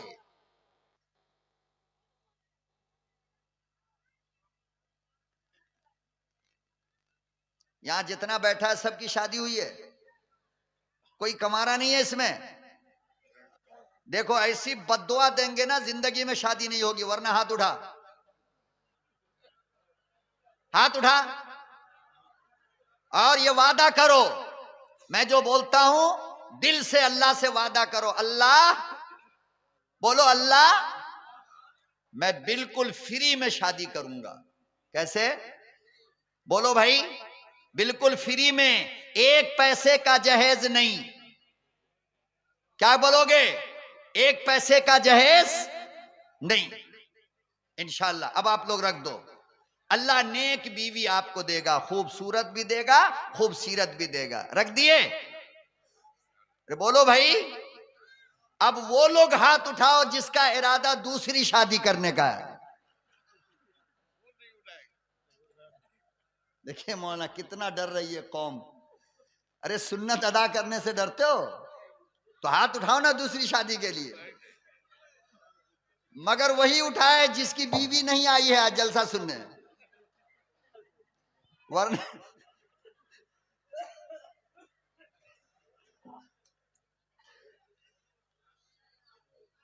माशाअल्लाह माशाअल्लाह। अरे दूसरी शादी करना गुनाह होना है का? ये तो नबी की सुन्नत है। मगर हम जिस मुल्क में रह रहे हैं वहां माहौल ऐसा बनाया गया कि ज़िना आसान हो गया, दूसरा निकाह मुश्किल हो गया। क्या हो गया? अगर एक औरत के शौहर का ताल्लुक किसी महल्ले के दूसरी औरत से हो, अब पता चले ये उसके साथ रहता है तो उतना बुरा नहीं मानेगी। लेकिन अगर मालूम हो गया कि दूसरी शादी कर लिया है तो ये कहेगी हमको फौरन भेजो, हम नहीं रहेंगे। यानी वो काम अच्छा है, ये काम गलत है। जो गुनाह था वो अच्छा हो गया, जो सुन्नत है वो खराब हो गया। ये हमारे मुल्क की वजह कर कि यहां हिंदुओं का असर है। किसका? इसलिए लोग 2 निकाह, 3 निकाह, 4 निकाह को क्या समझते हैं? गलत समझते हैं। हालांकि ये गलत नहीं, ये बहुत सही है। बात समझ रहे हो? बहुत सही है। क्यों सही है? इसलिए कि 2, 3, 4 शादी होती ना तो ये जो मौलाना जोड़ा सलामी का चक्कर चल रहा है ये सब खत्म हो जाता। लड़की शॉर्ट पड़ जाती, डिमांड हो जाता शुरू। लड़का वाला कहता यार चलो हम ढूंढते हैं, कहां मिलेगी कहां मिलेगी। आज लड़की वाला ढूंढ रहा है। बेवा औरतें, लाखों बेवा औरत पड़ी हुई है। शौहर का इंतकाल हो गया, जवानी में बेवा हो गई, कोई निकाह करने वाला नहीं। आज अगर लोग दूसरी शादी का रिवाज बनाकर होते तो आज कोई बेवा होती, सहारा मिल जाता उसे। लेकिन बहरहाल थोड़ी जिंदगी और बची है, आगे चल करके देखेंगे। और ये लाइव चला रहा, अल्लाह ना करे मेरे घर वाली भी देख रही हो, कहेगी हम दूसरी शादी कराते हैं तुम्हारी, आओ। बहरहाल मेरे मोहतरम बुजुर्ग और दोस्तों, वादा करो अल्लाह से कि मैं बिल्कुल फ्री में शादी करूंगा इंशाअल्लाह। हाँ इंशाअल्लाह। तो कफन लेकर के फानी बदायूनी पहुंचे अपनी बिटिया के घर, तो देखा कि वहां बेटी तो नहीं, अलबत्ता कोयला पड़ा हुआ है। फानी बदायूनी ने कफन निकाला अपने पास से, हजरत थोड़ी देर और हजम कर लो मुझे, 1.25 घंटा तो हो ही गया अल्हम्दुलिल्लाह। कितना देर?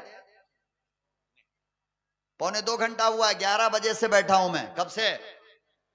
वो 11 से 1:45 हो गया, तो 1.25 घंटा नहीं हुआ? अरे बोल भाई, अब बस करूं और सुनोगे? अच्छा माशाल्लाह, फजर तक अल्हम्दुलिल्लाह। बड़ी हिम्मत वाले हैं भाई आप लोग, अल्हम्दुलिल्लाह। 6 जलसा सुनने के बाद इतनी हिम्मत है, अल्हम्दुलिल्लाह। बहरहाल मेरे मोहतरम, तो फानी बदायूनी गए और अपनी बच्ची के जले हुए लाश के सराहने में खड़े होकर जेब से कफन निकाला और एक शेर कहा है। उस शेर के कहने के बाद फानी बदायूनी पागल हो गए और जिंदगी भर उसी हालत में रहे, बेलाखिर बेचारे की मौत आ गई। क्यों? इसलिए कि बेटी का सदमा बहुत बड़ा पड़ गया था उन्हें, बहुत ज्यादा। हजरत फानी बदायूनी ने सराहने में खड़े होकर कफन बेटी के बदन पे रख कर कहने लगे, अब आया याद ऐ, अब आया याद ऐ, आराम जा इस नामुरादी में, अब आया याद ऐ, आराम जा इस नामुरादी में, कफन देना तुझे भूले थे हम सामान शादी में। मेरी लख्ते जिगर, मेरी नूरे नजर, तेरे बाप का कसूर है, तेरा कोई नहीं। सारा जहेज दे दिया मगर कफन भूल गया।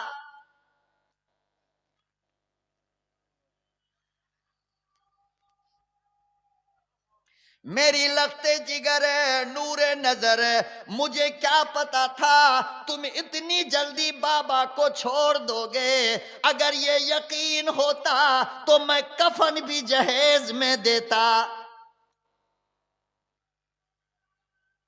आँख खोलो मेरी नूरे नजर, मेरे जिगर की टुकड़ा, आँख खोलो, देखो देखो बाबा कफन लेकर खड़ा है।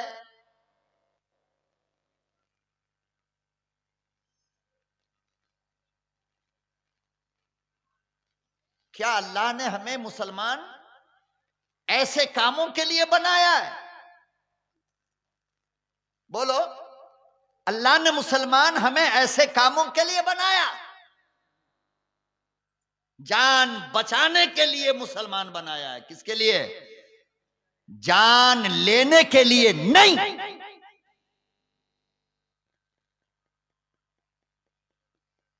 तो वो मोहम्मद इब्ने अकील कहते हैं, याद है ना? गियर बदला था यहीं से। तुम लोग यार लगते हो कि तैयार नहीं हो, मूड नहीं हो रहा है तुम्हारा।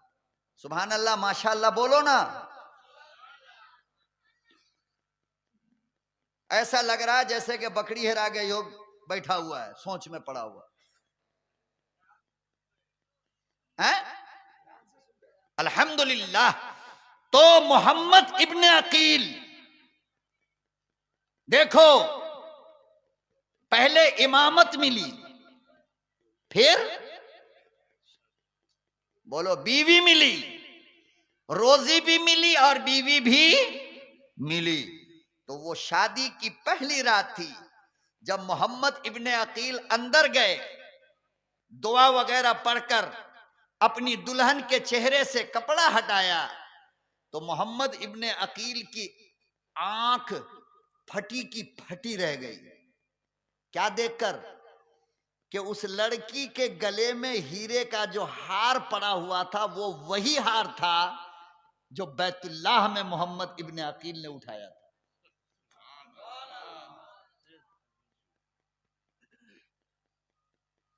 समझे? कौन हार था?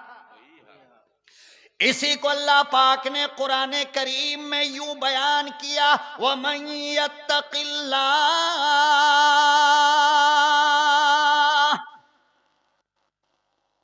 जो अल्लाह से डरता है, जो अल्लाह का खौफ खाकर गुनाह छोड़ता है, यजअल लहू मखरजा, अल्लाह उसके लिए मुसीबत से निकलने का रास्ता बना देता है।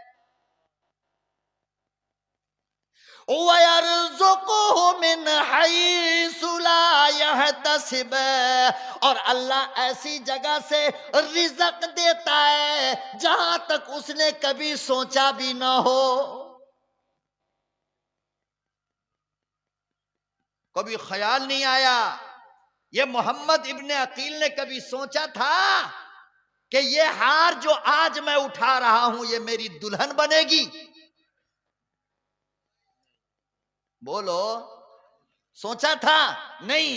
लेकिन अल्लाह से डरकर जब अल्लाह के बंदे को अमानत दे दिया तो फिर अल्लाह ने उस हार का मालिक बना दिया। मोहम्मद इब्ने अकील खामोशी से बीवी को देखने लगे। एकदम लड़की ने कहा कि अल्लाह वाले क्या देख रहे हो? कहा कि मैं बहुत कुछ याद आ रहा है मुझे। कहा क्या हुआ? कहा कि ये हार और इसका वाकया ये है। तो लड़की ने कहा कि अगर ये हार वही है और तुम वही मर्द हो तो सुनो, फिर मेरे बाप की दुआ भी कबूल हो गई, तुम्हारी दुआ भी कबूल हो गई। मेरे बाप की भी, बोल, बाप की भी और आपकी भी। अकील ने कहा वो कैसे? वो मेरी कबूल हो गई कि अल्लाह ने रिस्क भी दिया, बीवी भी दिया, घर भी दिया। तेरे बाबा की दुआ कैसे कबूल हो गई? वो इमाम साहब की बेटी थी। कहने लगी मेरा अब्बा जब से उम्रा करके आया, जब से उम्रा करके आया, हर वक्त, हर लम्हा, हर पल बस यही दुआ करता था, मेरे परवरदिगार मेरी बेटी के लिए उस नौजवान के जैसा नौजवान पैदा कर जिसने मेरा हार वापस किया।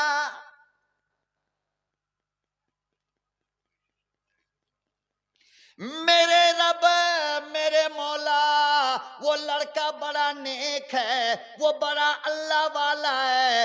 ऐसा अल्लाह वाला लड़का मेरी बेटी का शौहर बना, मेरा दामाद बना।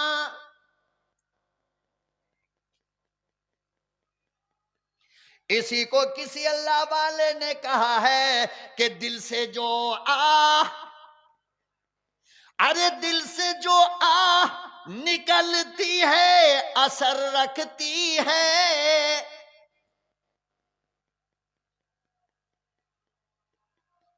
दिल से जो निकलती है असर रखती है, पर नहीं ताकते परवाज मगर रखती है। जब यहां से निकलती है तो रब भी, बोलो, रब भी सुनता है।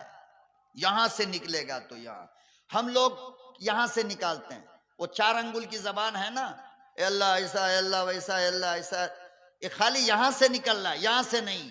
जिस दिन यहां से निकाल दोगे ना, रब का दरवाजा खुल जाएगा। याद रखो इस बात को।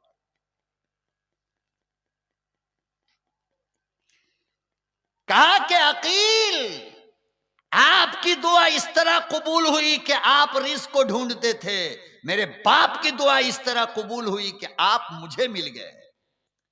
और आज के बाद ये हार के मालिक आप हो। कौन है?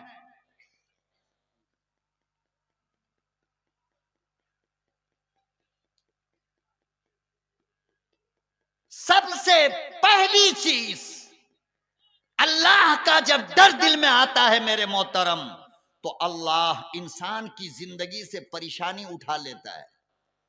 क्या करता है? परेशानी उठा लेता है। देखो ना कितने परेशान है हम लोग, डॉक्टर के यहाँ, इसके यहाँ, उसके यहाँ, उसका कर्ज, उसका कर्ज, दुकान नहीं चल रही, कारोबार नहीं चल रहा, व्यापार नहीं चल रहा, बीवी बात नहीं मान रही, बच्चा बात नहीं मान रहा, नौकर बात नहीं मान रहा, जानवर बात नहीं मान रहा। जिधर से देखो परेशानी परेशानी परेशानी। क्यों? इसलिए कि तुम अल्लाह की नहीं मान रहे हो। किसकी? तुम अल्लाह की मान लोगे तो अल्लाह तुम्हारी भी मान लेगा। जब तक तुम अल्लाह की नहीं मानोगे तो अल्लाह भी तुम्हारी नहीं मानेगा, और जब अल्लाह तुम्हारी नहीं मानेगा तो तुम्हारी बीवी भी तुम्हारी नहीं मानेगी, बच्चा भी नहीं मानेगा। हजरत अत्तार कहते हैं कि जिस रात में मेरी तहज्जुद की नमाज छूट जाती थी, सुबह उठने के बाद मैं अपने घोड़े पर उसका असर देखता था। क्या देखता था? गुनाह नहीं करते, बल्कि तहज्जुद छूट जाती थी तो सुबह को मैं अपने जानवर पर उसका असर देखता था। कैसे? कहा कि जिस दिन मैं तहज्जुद पढ़ के सोता था, जब मेरा दरवाजा खुलता तो मेरा घोड़ा गर्दन झुकाकर मेरे सामने खड़ा होता था। जब मैं तहज्जुद नहीं पढ़ता तो घोड़ा दूर खड़ा रहता, बुलाने पर भी नहीं आता था। बहुत बड़ी बात कह रहा हूं, समझ लो। आप समझ रहे हो? तो जब बंदा गुनाह करता है तो जानवर को भी पता चल जाता है, तो जानवर भी हमारी बात नहीं मानता, तो बेटा कहां मानेगा, बीवी कहां मानेगी, बाप कहां मानेगा? लोग कैसे तुम्हारी बात को मानेंगे जब तुम गुनाह नहीं छोड़ोगे, अल्लाह से डरोगे नहीं।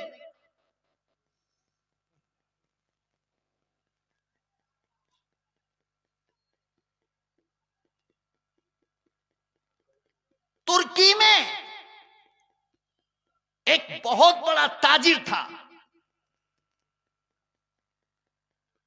बहुत सारे फल के बाग थे उसके, काजू का बाग, बादाम का बाग, अखरोट का बाग, खजूर का बाग, केले का बाग, आम का बाग, सेम का बाग, संतरे का बाग। बहुत बड़ा अरबों खरबपति था उस जमाने में, आज से तकरीबन 800-900 साल पहले।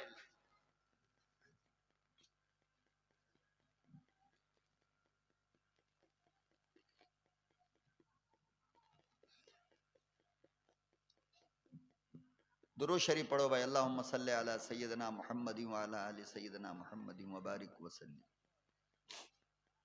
क्या माहौल बना रहे हो यार स्टेज पे?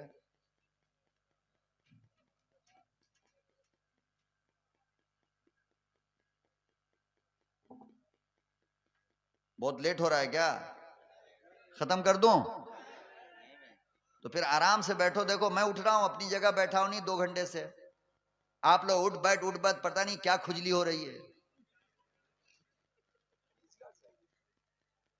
मुझे ये चीज मेरे मिजाज के खिलाफ है, बिल्कुल इस चीज को मैं बर्दाश्त नहीं करता।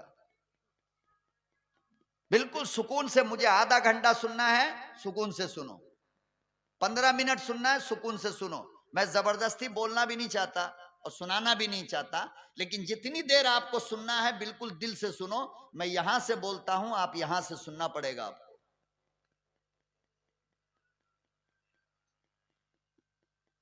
देखो भूल गया। तो बहुत बड़ा बाग था तुर्की में। उस बाग के रखवाली के लिए जिस बंदे को, नौजवान को उसके मालिक ने रखा था, उसका नाम था मुबारक। क्या नाम था? मुबारक।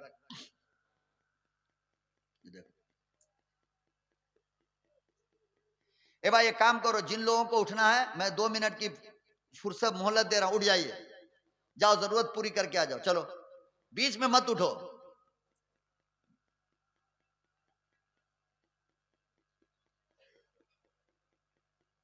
मुबारक नाम था। बाग की रखवाली के लिए उसको रखा गया था।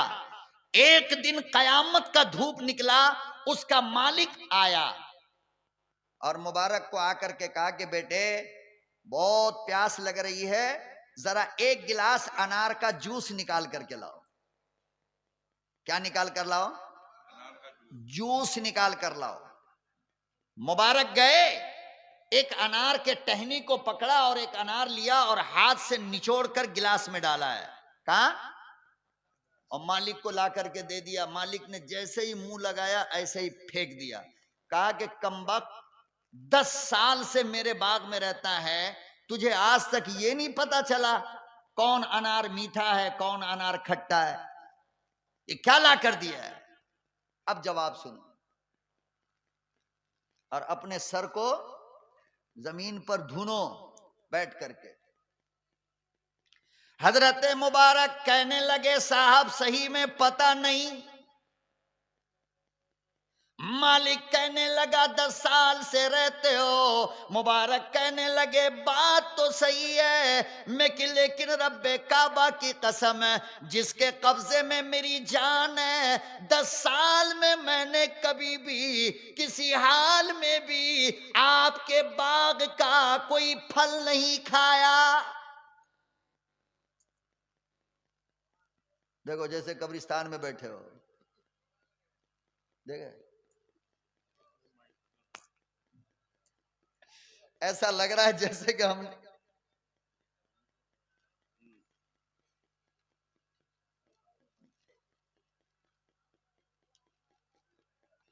तो भाई ये सब पहले ही दे दिए होते हैं।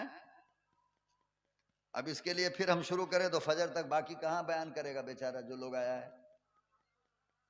कोई नहीं करेगा। अच्छा अब पैसा जो लगा है लाने में जाने दे। माशाअल्लाह। चलिए रात हमारी बात हमारी, हटाइए सब कहानी। अब वैसे भी इस साल का आखिरी प्रोग्राम है ये। बड़ी किस्मत वाले हो आप लोग। पहली तारीख को इन लोगों ने कराया था। सद्दाम बैठा है, कौन गांव है जी? धूसिया वाले ने कराया था। पहली तारीख थी वो। किसकी? वो मार्च की पहली थी। और आज 21 है, 22 से तरावी, 23 से तरावी। तो आखिरी प्रोग्राम भी मिदनापुर ही करा रहा है, समझ रहे हो? हैं? तो आखिरी प्रोग्राम है। इसके बाद तो रोजा इंशाअल्लाह शुरू हो जाएगा। रोजा तो आप लोग जानते ही होंगे किसको कहते हैं। जानते कि नहीं जानते? रोजा किसको कहते हैं? रोजा कहते हैं सुबह दोपहर रात खाने पीने को। किसको? खाने पीने को। अच्छा खैर सब्र करो। तो मुबारक ने कहा कि 10 साल की मुद्दत तो गुजर गई लेकिन मेरा पैदा करने वाला गवाह है कि मैंने आपके गिरे हुए फल को भी नहीं खाया है। जब फल गिर जाता था मैं वो फल भी आपको पहुंचाता था साहब। तो मुझे क्या पता कौन मीठा है कौन खट्टा है। इसे क्या कहते हैं? अल्लाह का। आज तो लोग डंटी मारने लगा नापने तोलने में। तो बरकत आएगी, खुशी मिलेगी। मां बेटे को चोरी सिखा रही है। 10 रुपया देगी बेटा, 2 रुपए का धनिया, 1 रुपए का मिर्ची, 2 रुपए का अदरक दुकान से लेके आ जा। बेटा गया, अदरक ले लिया, मिर्ची ले लिया, धनिया पत्ता। दुकान वाला बेचारा कुछ लेने के लिए उधर गया, 150 ग्राम भागा वहां से। पैसा हाथ में, सामान भी हाथ में। घर गया, अम्मी मजा आ गया। क्या रे? पैसा भी ले लिए सामान भी ले लिया। अब अम्मी उसको बुला करके पीठ ठोक रही है, शाबाश शाबाश शाबाश।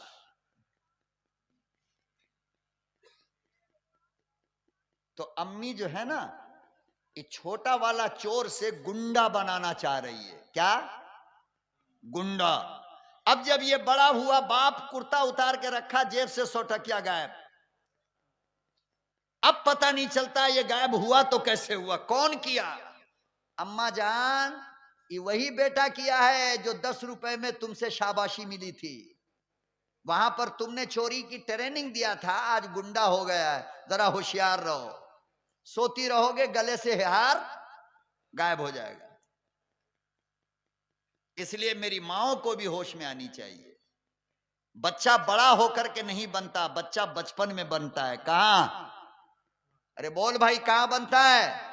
मां के पेट में बनता है, पैदा होने के बाद नहीं।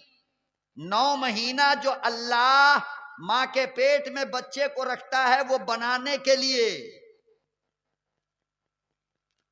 मां हराम खाएगी, बच्चा हराम खोर होगा। मां झूठ बोलेगी, बच्चा झूठा होगा। मां चोरी करेगी, बच्चा चोरी करेगा। मां गाली देगी, बच्चा गाली बकेगा। मां दूसरे मर्द को देखेगी, बच्चा आवारा पैदा होगा। मां कुरान पढ़ेगी, बच्चा हाफिज होगा। मां नमाज पढ़ेगी, बच्चा थानवी होगा। मां रोजा रखेगी, बच्चा शेख जकरिया होगा। मां रोजा रखेगी, नमाज तहज्जुद पढ़ेगी, बेटा हसन पैदा होगा। नहीं समझोगे, तुम नहीं समझोगे। मैं बहुत बड़ी बड़ी बातें आपकी झोली में डाल रहा हूं,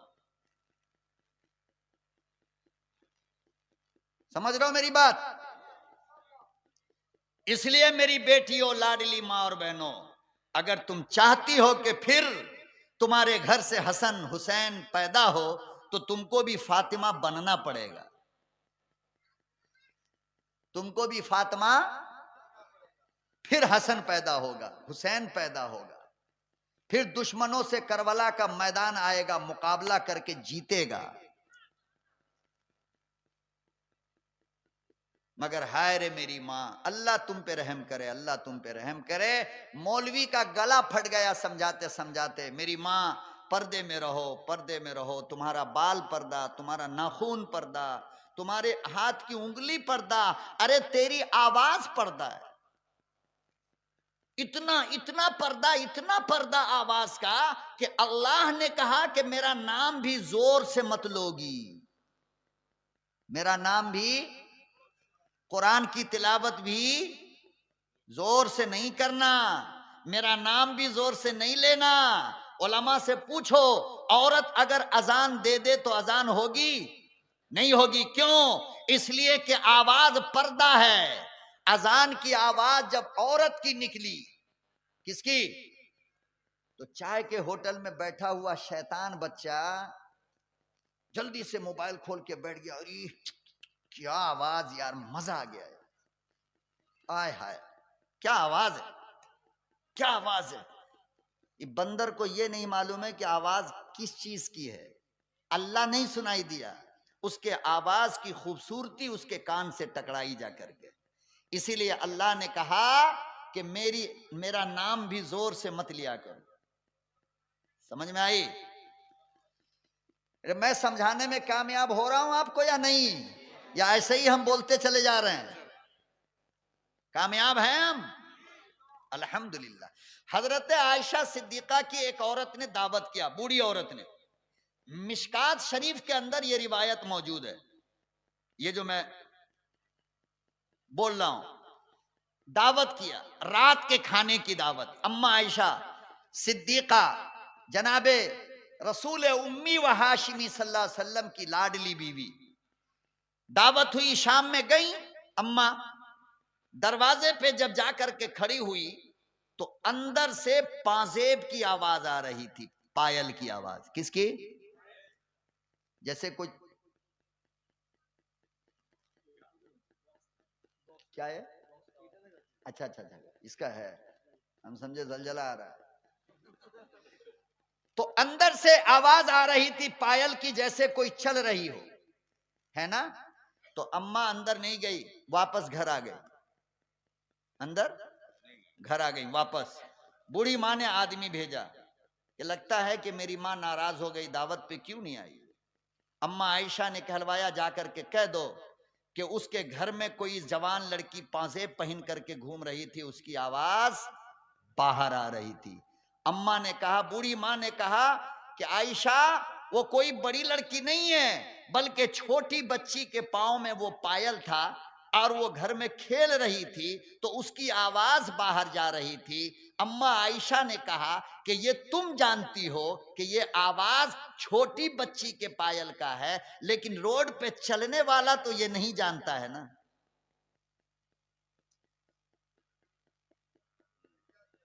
रोड पे चलने वाले का दिल तो बस यही कहेगा कि कोई हसीना चल रही है। कौन चल रही है? और फिर उसकी आवाज कितनी खूबसूरत है, माशाअल्लाह, सुभान अल्लाह, अल्हम्दुलिल्लाह। सारी तस्बीह पढ़ देगा खड़ा होकर। इसलिए फरमाया कि तुम्हारे लिए पाजेब वो, पायल वो जिसमें घुंघरू हो, हराम लिखा है इस्तेमाल करना शरीयत मोहम्मदिया के अंदर। घुंघरू वाला पायल मुसलमान औरत के लिए नाजायज और हराम है, सिर्फ इसलिए कि मर्दों की नीयत खराब होती है।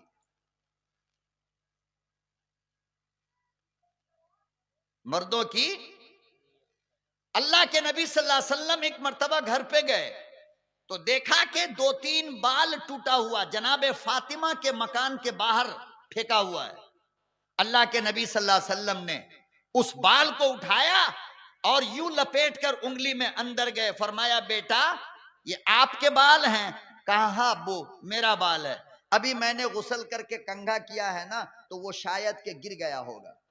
नबी ने फरमाया कि बेटा, जब बाल कंघी में टूट जाए तो उस बाल को या तो दफन कर देना या जला देना, बाहर मत फेंकना, इसलिए कि तुम्हारे बाल में भी खूबसूरती होती है। औरतों के बाल में भी क्या होती है? नबी ने कहा दफन कर देना। हमारी बेटी क्या करे, दफन की ऐसी की तैसी, हम तो पूरा खोल के ही चलेंगे, किसके बाप का क्या बिगाड़ा है? जा रही है नहीं खोल के? हाय हाय हाय हाय, अल्लाह को कितनी तकलीफ होती होगी जब उसकी नजर मेरी बेटी के बालों पे पड़ता होगा। तो अल्लाह कहता होगा, बेटी तेरे रब को तेरी इज्जत की इतनी फिक्र है कि अपना नाम भी तेरे लिए जायज नहीं रखा कि तू जोर से ले, लेकिन खुद तुझे अपनी इज्जत की फिक्र नहीं। चेहरे की नुमाइश, बाल की नुमाइश है, बदन की नुमाइश। अल्लाह ताला हमारी बहन बेटियों की हिफाजत फरमाए।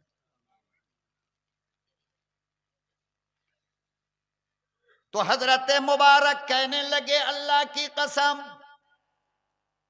जब से मैं तेरे बाग में आया हूं 10 साल का जमाना गुजर गया, लेकिन आज तक मैंने आपके गुलशन का, आपके बागीचे का, आपके बाग का कोई फल उठाकर खाया नहीं।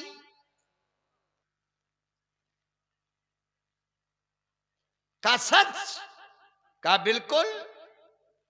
का क्यों नहीं खाया? बेवकूफ है। मुबारक ने कहा, इसलिए नहीं खाया कि आपने मुझे बाग को रखवाली के लिए रखा था, मुझे खाने की इजाजत आपने थोड़ी दिया था, तो मैं आपकी इजाजत के बगैर कैसे खा लेता। आज क्या हो रहा है? बस मिल जाए, हराम का मिले, हलाल का मिले, चोरी का मिले, चमारी का मिले, लूट का मिले, घिसोट का मिले, फातिहा का मिले, 40वां का मिले, 11वीं का मिले, 12वीं का मिले, जहां का भी मिले बस जहन्नम में डालो, बाद में क्या है देखा जाएगा।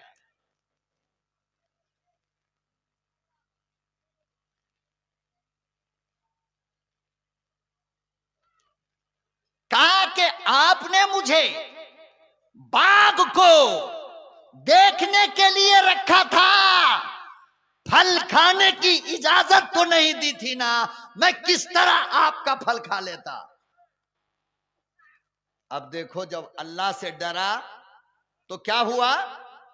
बाग के मालिक ने कहा कि मुबारक, अगर तुम अल्लाह से इतना डरते हो तो मैं आज से अपने बाग को देखने भालने के लिए किसी और को रख लूंगा।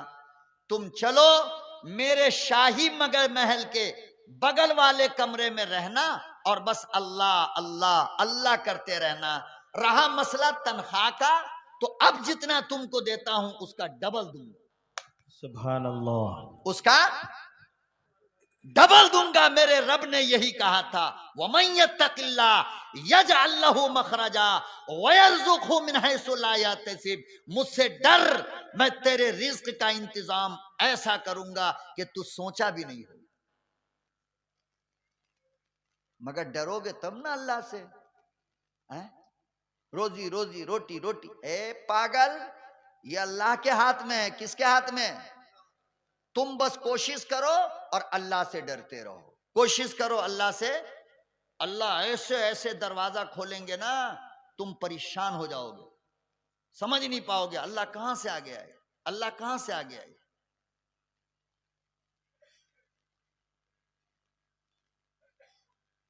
दंग रह जाओगे। अचानक मेरे फोन पे नंबर पर रात के 12 बजे एक मैसेज आया। ये मैं अपनी बात बता रहा हूं आपसे, सुनी सुनाई नहीं। रात के 12 बजे एक मैसेज का रिंग बजा। मैंने खोल कर देखा तो देखा कि फोन पे पर किसी ने 25,000 रुपया डाला है। कितना? मेरी समझ में नहीं आ रहा था, या अल्लाह ये डाला तो कौन डाला, क्यों डाला और कहां से डाला गया है। मेरा दिमाग काम नहीं कर रहा था, परेशान परेशान।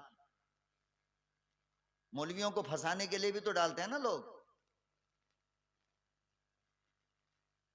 दुकान का फोन पे गूगल पे जो पे भी है वो हाथ का हाथ मैसेज आता, दुकान का बता देता भाई ये दुकान का है। ये नए नंबर से 25,000 रुपया, 1-2 रुपया नहीं। हमको यकीन नहीं आ रहा था तो हम बार बार आंख पर पानी लगा लगा के देखते थे 25,000 है कि 2500 है कि 25 रुपया है। देखा तो 25,000 है। फिर मैं अल्लाह के हवाले करके सो गया। सुबह ही सुबह एक बंदे का फोन आया, कहा मौलाना 25,000 रुपया मिला? मैंने कहा हाँ। कहने लगा ये आपका वो पैसा है जो आज से तकरीबन 20 साल पहले मैंने आपसे कर्ज लिया था, आप भूल गए थे। बोलो भाई, कर्ज लिया था आप, 1-2 बार आपने मुझसे मांगा, लेकिन उस वक्त मैं मजबूर था। मेरे इनकार पर आपने तौबा कर लिया कि जा तुझे अल्लाह माफ करे, अब तेरे पैसे की मुझे जरूरत नहीं, मैं बेशर्म नहीं हूं। कहा कि आज मुझे अल्लाह ने दिया है मौलाना, किसी तरह आपका नंबर मेरे हाथ लगा और ये अमानत आपकी। वमन यत्तकिल्लाह यजअल लहू मखरजा। अल्लाह से डरेगा ना, यरजुकहु मिन हैसु ला यहतसिब। अल्लाह ऐसी जगह से रिस्क देगा कि आपके गुमान में भी बात नहीं होगी। मैं सही कह रहा हूं, तजुर्बा कर लो। आप अमानतदार बनो, दयानतदार बनो, सच बोलो, अमीन बनो, अल्लाह रिस्क का इंतजाम करेगा। तुर्की ताजिर ने कहा कि मुबारक, आज से तुम बाग में नहीं रहोगे, तनख्वाह डबल दूंगा और मेरे शाही महल के बगल में तुम रहोगे। खूबसूरत मकान मैंने तुम्हारे लिए बनाया। मुबारक चले गए, रहने लगे, इबादत करने लगे। अचानक एक दिन वो ताजिर आया, चेहरे पे परेशानी थी। क्या थी? चेहरे पे परेशानी थी। मुबारक ने पूछा कि मालिक क्या हुआ, आज कुछ आप ज्यादा ही परेशान लग रहे हो, कुछ ज्यादा परेशान लग रहे हो, क्या बात है? कहने लगा असल में मसला यह है कि मेरी इकलौती बेटी है, एक सब बोलो एक। अब ऐसे नहीं चलेगा, यहां से ऐसे नहीं चलेगा, अब साथ साथ बोलना पड़ेगा। इकलौती, और बड़े बड़े रिश्ते आ रहे हैं उसके निकाह के लिए। बादशाह के घर से, वजीर के घर से, engineer, doctor, professor, lecturer, lawyer, जमींदार, ताजिर, हर तरफ से रिश्ते आ रहे हैं। मगर मैं और मेरी बीवी ये फैसला नहीं कर पा रहे हैं कि बेटी की शादी करे तो हाँ, अब लग रहा है कि जलसा हो रहा है। मुबारक से कहा कि तुम फैसला करके बताओ कि किससे शादी किया जाए। मुबारक ने बड़ी जबरदस्त बात कही है मौलाना, नोट कीजिए, आप हजरात के काम आने की चीज है। मुबारक ने कहा कि असल बात यह है कि इस्लाम मजहब से पहले दो मजहब था। कितना? एक थे यहूदी और एक थे ईसाई। एक थे यहूदी और एक थे यहूदी शादी करते थे अपने बच्चों की पैसे की लालच में। किसमें? ईसाई शादी करते थे हुस्न की लालच में। किसमें? इसके बाद इस्लाम आया। इस्लाम ने कहा ना पैसा चलेगा ना हुस्न चलेगा, बल्कि दीन चलेगा। क्या चलेगा? न शादी हुस्न की बुनियाद पर होगी, न शादी माल की बुनियाद पर होगी, बल्कि शादी दीनदारी की बुनियाद पर होगी। इसलिए लोगों, जब तुम अपने बेटे के लिए उसकी बीवी देखने जाओ तो सबसे पहले यह सवाल करना कि नमाज फजर की सुन्नत कितनी है और फर्ज कितनी है। उसके बाद कहना कि बेटी सूरह फातिहा पढ़ के सुनाओ, कुरान पढ़कर सुनाओ, दीन की बुनियाद पर। फिर पूछो कि गुस्ल में कितने फराइज हैं, नमाज में कितने फर्ज हैं। मुबारक ने कहा कि मेरा मजहब मजहब इस्लाम है और इस्लाम में जो रिश्ता तलाशा जाता है वो दीन की बुनियाद पर। कहा कि मेरे मालिक, आपके लिए आसान है, ये तमाम रिश्तों में जो सबसे ज्यादा दीनदार आदमी है, आप आंख बंद करके जाकर उससे अपनी बेटी का निकाह कर दो। मालिक घर आया, अपनी बीवी से कहा आकर के कि ये मुबारक, ये क्या ढोल बजने लगा यार, ये आवाज क्या आने लगा? हेलो, देखो। मुबारक ने कहा, मालिक ने आया, आकर के अपनी बीवी से सारा वाकया सुनाया कि मुबारक ऐसा ऐसा, क्या है, ऐसा ऐसा। कितनी अक्लमंद औरत थी, अल्लाह अकबर। अल्लाह की कसम मौलाना, मैंने जब किताब पढ़ा तो मेरा तो दिमाग नाच गया कि अल्लाह, औरत भी इतनी होशियार समझदार होती है।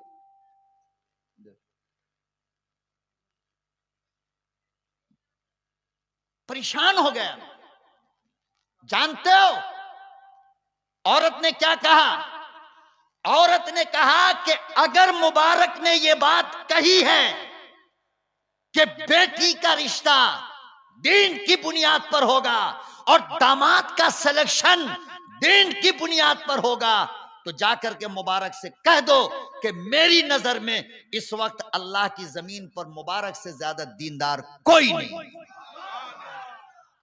फिर मैं अपनी बेटी का रिश्ता मुबारक से करूंगी और दामाद मुबारक को बनाऊंगी।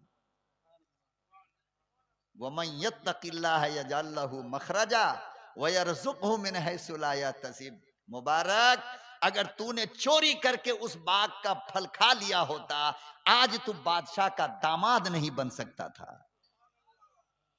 आज तू बादशाह का दामाद और इसकी पूरी दौलत का मालिक इसलिए बन रहा है कि तू बाग में रहता था, फल गिरता था, लेकिन अल्लाह से डर करके तू खाता नहीं था।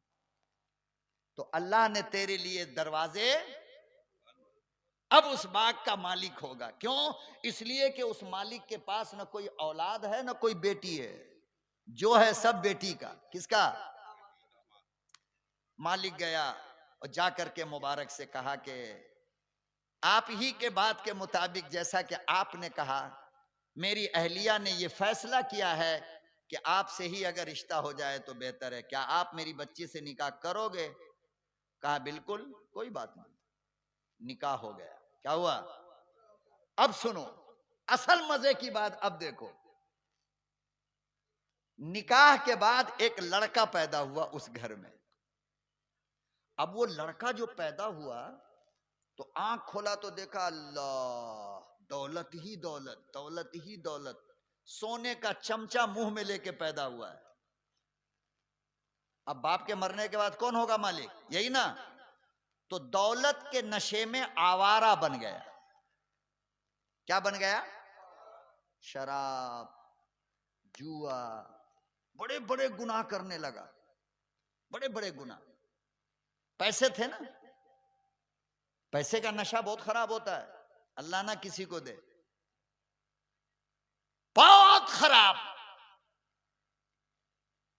बाप की नजर पड़ी मुबारक की, मुबारक तो नेक थे अल्लाह वाले। अल्लाह अकबर ओ कबीरा, मुसल्ला बिछाया, नमाज तहज्जुद में मुसल्ला बिछा कर खड़े हो गए और अल्लाह से सजदे में कहने लगे, रब्बना हब लना मिन अज़वाजिना व ज़ुर्रिय्यातिना कुर्रत आयुन।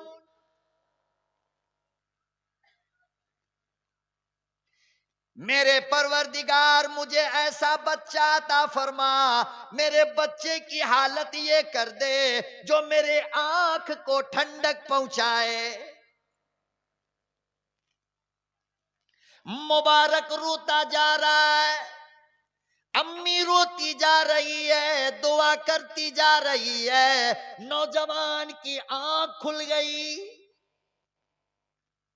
अचानक आंख खुली, देखा कि अम्मी भी रो रही है, अब्बू भी।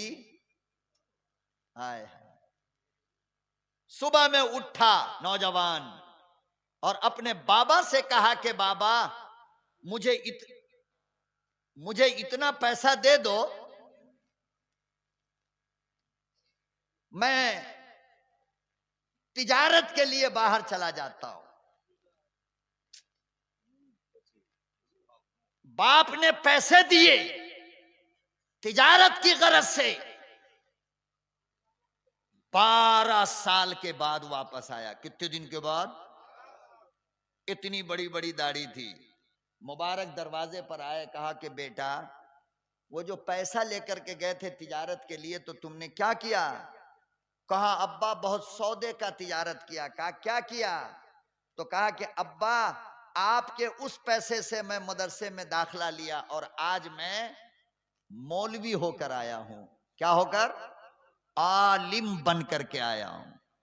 अब यहीं पे रुको, एक बात समझो, और मेरी इस बात पर मेरी मां, मेरी बहन, मेरी बेटी, मेरे बाबा जरा गौर करो। बच्चा आवारा है, शराबी है, जुआरी है, सारा गुनाह है, बाप ने मारा? हाथ पांव बांध के पीटा? नहीं ना। घर से भगाया? क्या किया? नमाज तहज्जुद में सजदे में सर रख करके अल्लाह से कहा, अल्लाह मेरे बच्चे को ऐसा बना दे कि उससे मेरी आंख को ठंडक पहुंचे। अल्लाह ने दुआ कबूल किया नहीं? पता ये चला कि बच्चे को शरीफ बनाने के लिए माँ बाप का तहज्जुद में रोना। वो जो सोचते हो ना 51 रुपया दे के ताबीज से बेटा ठीक हो जाएगा, मर जाओगे ठीक नहीं होगा, याद रखो। ताबीज आबीज से बेटा बेटी ठीक नहीं होता है। तुम्हारे आंसू जब जमीन पे गिरते हैं ना, तब बच्चा ठीक होता है। 12 साल के बाद आलिम होकर के आए, और कितना बड़ा आलिम बना वो मालूम? इतना बड़ा आलिम मौलाना कि इमाम आजम अबू हनीफा का उस्ताद बना है। इसी का नाम है अब्दुल्ला इब्ने मुबारक। इसी बच्चे का नाम है। किसका? इमाम आजम अबू हनीफा, जिसके हम मुकल्लिद हैं, जिसको हम मानते हैं, उसके उस्ताद में से अब्दुल्ला इब्ने। तो मेरे उस पॉइंट को तो आपने अब तक नोट कर लिया होगा, जो मैंने तकरीर के शुरू में कहा था कि अल्लाह से डरोगे तो अल्लाह क्या करेगा? खुशी की जिंदगी दे देगा और रिस्क की तंगी को अल्लाह दूर कर देगा। कहा था ना? तो वही बात मैंने आखिर में आकर के साबित किया नहीं किया? जो मेरा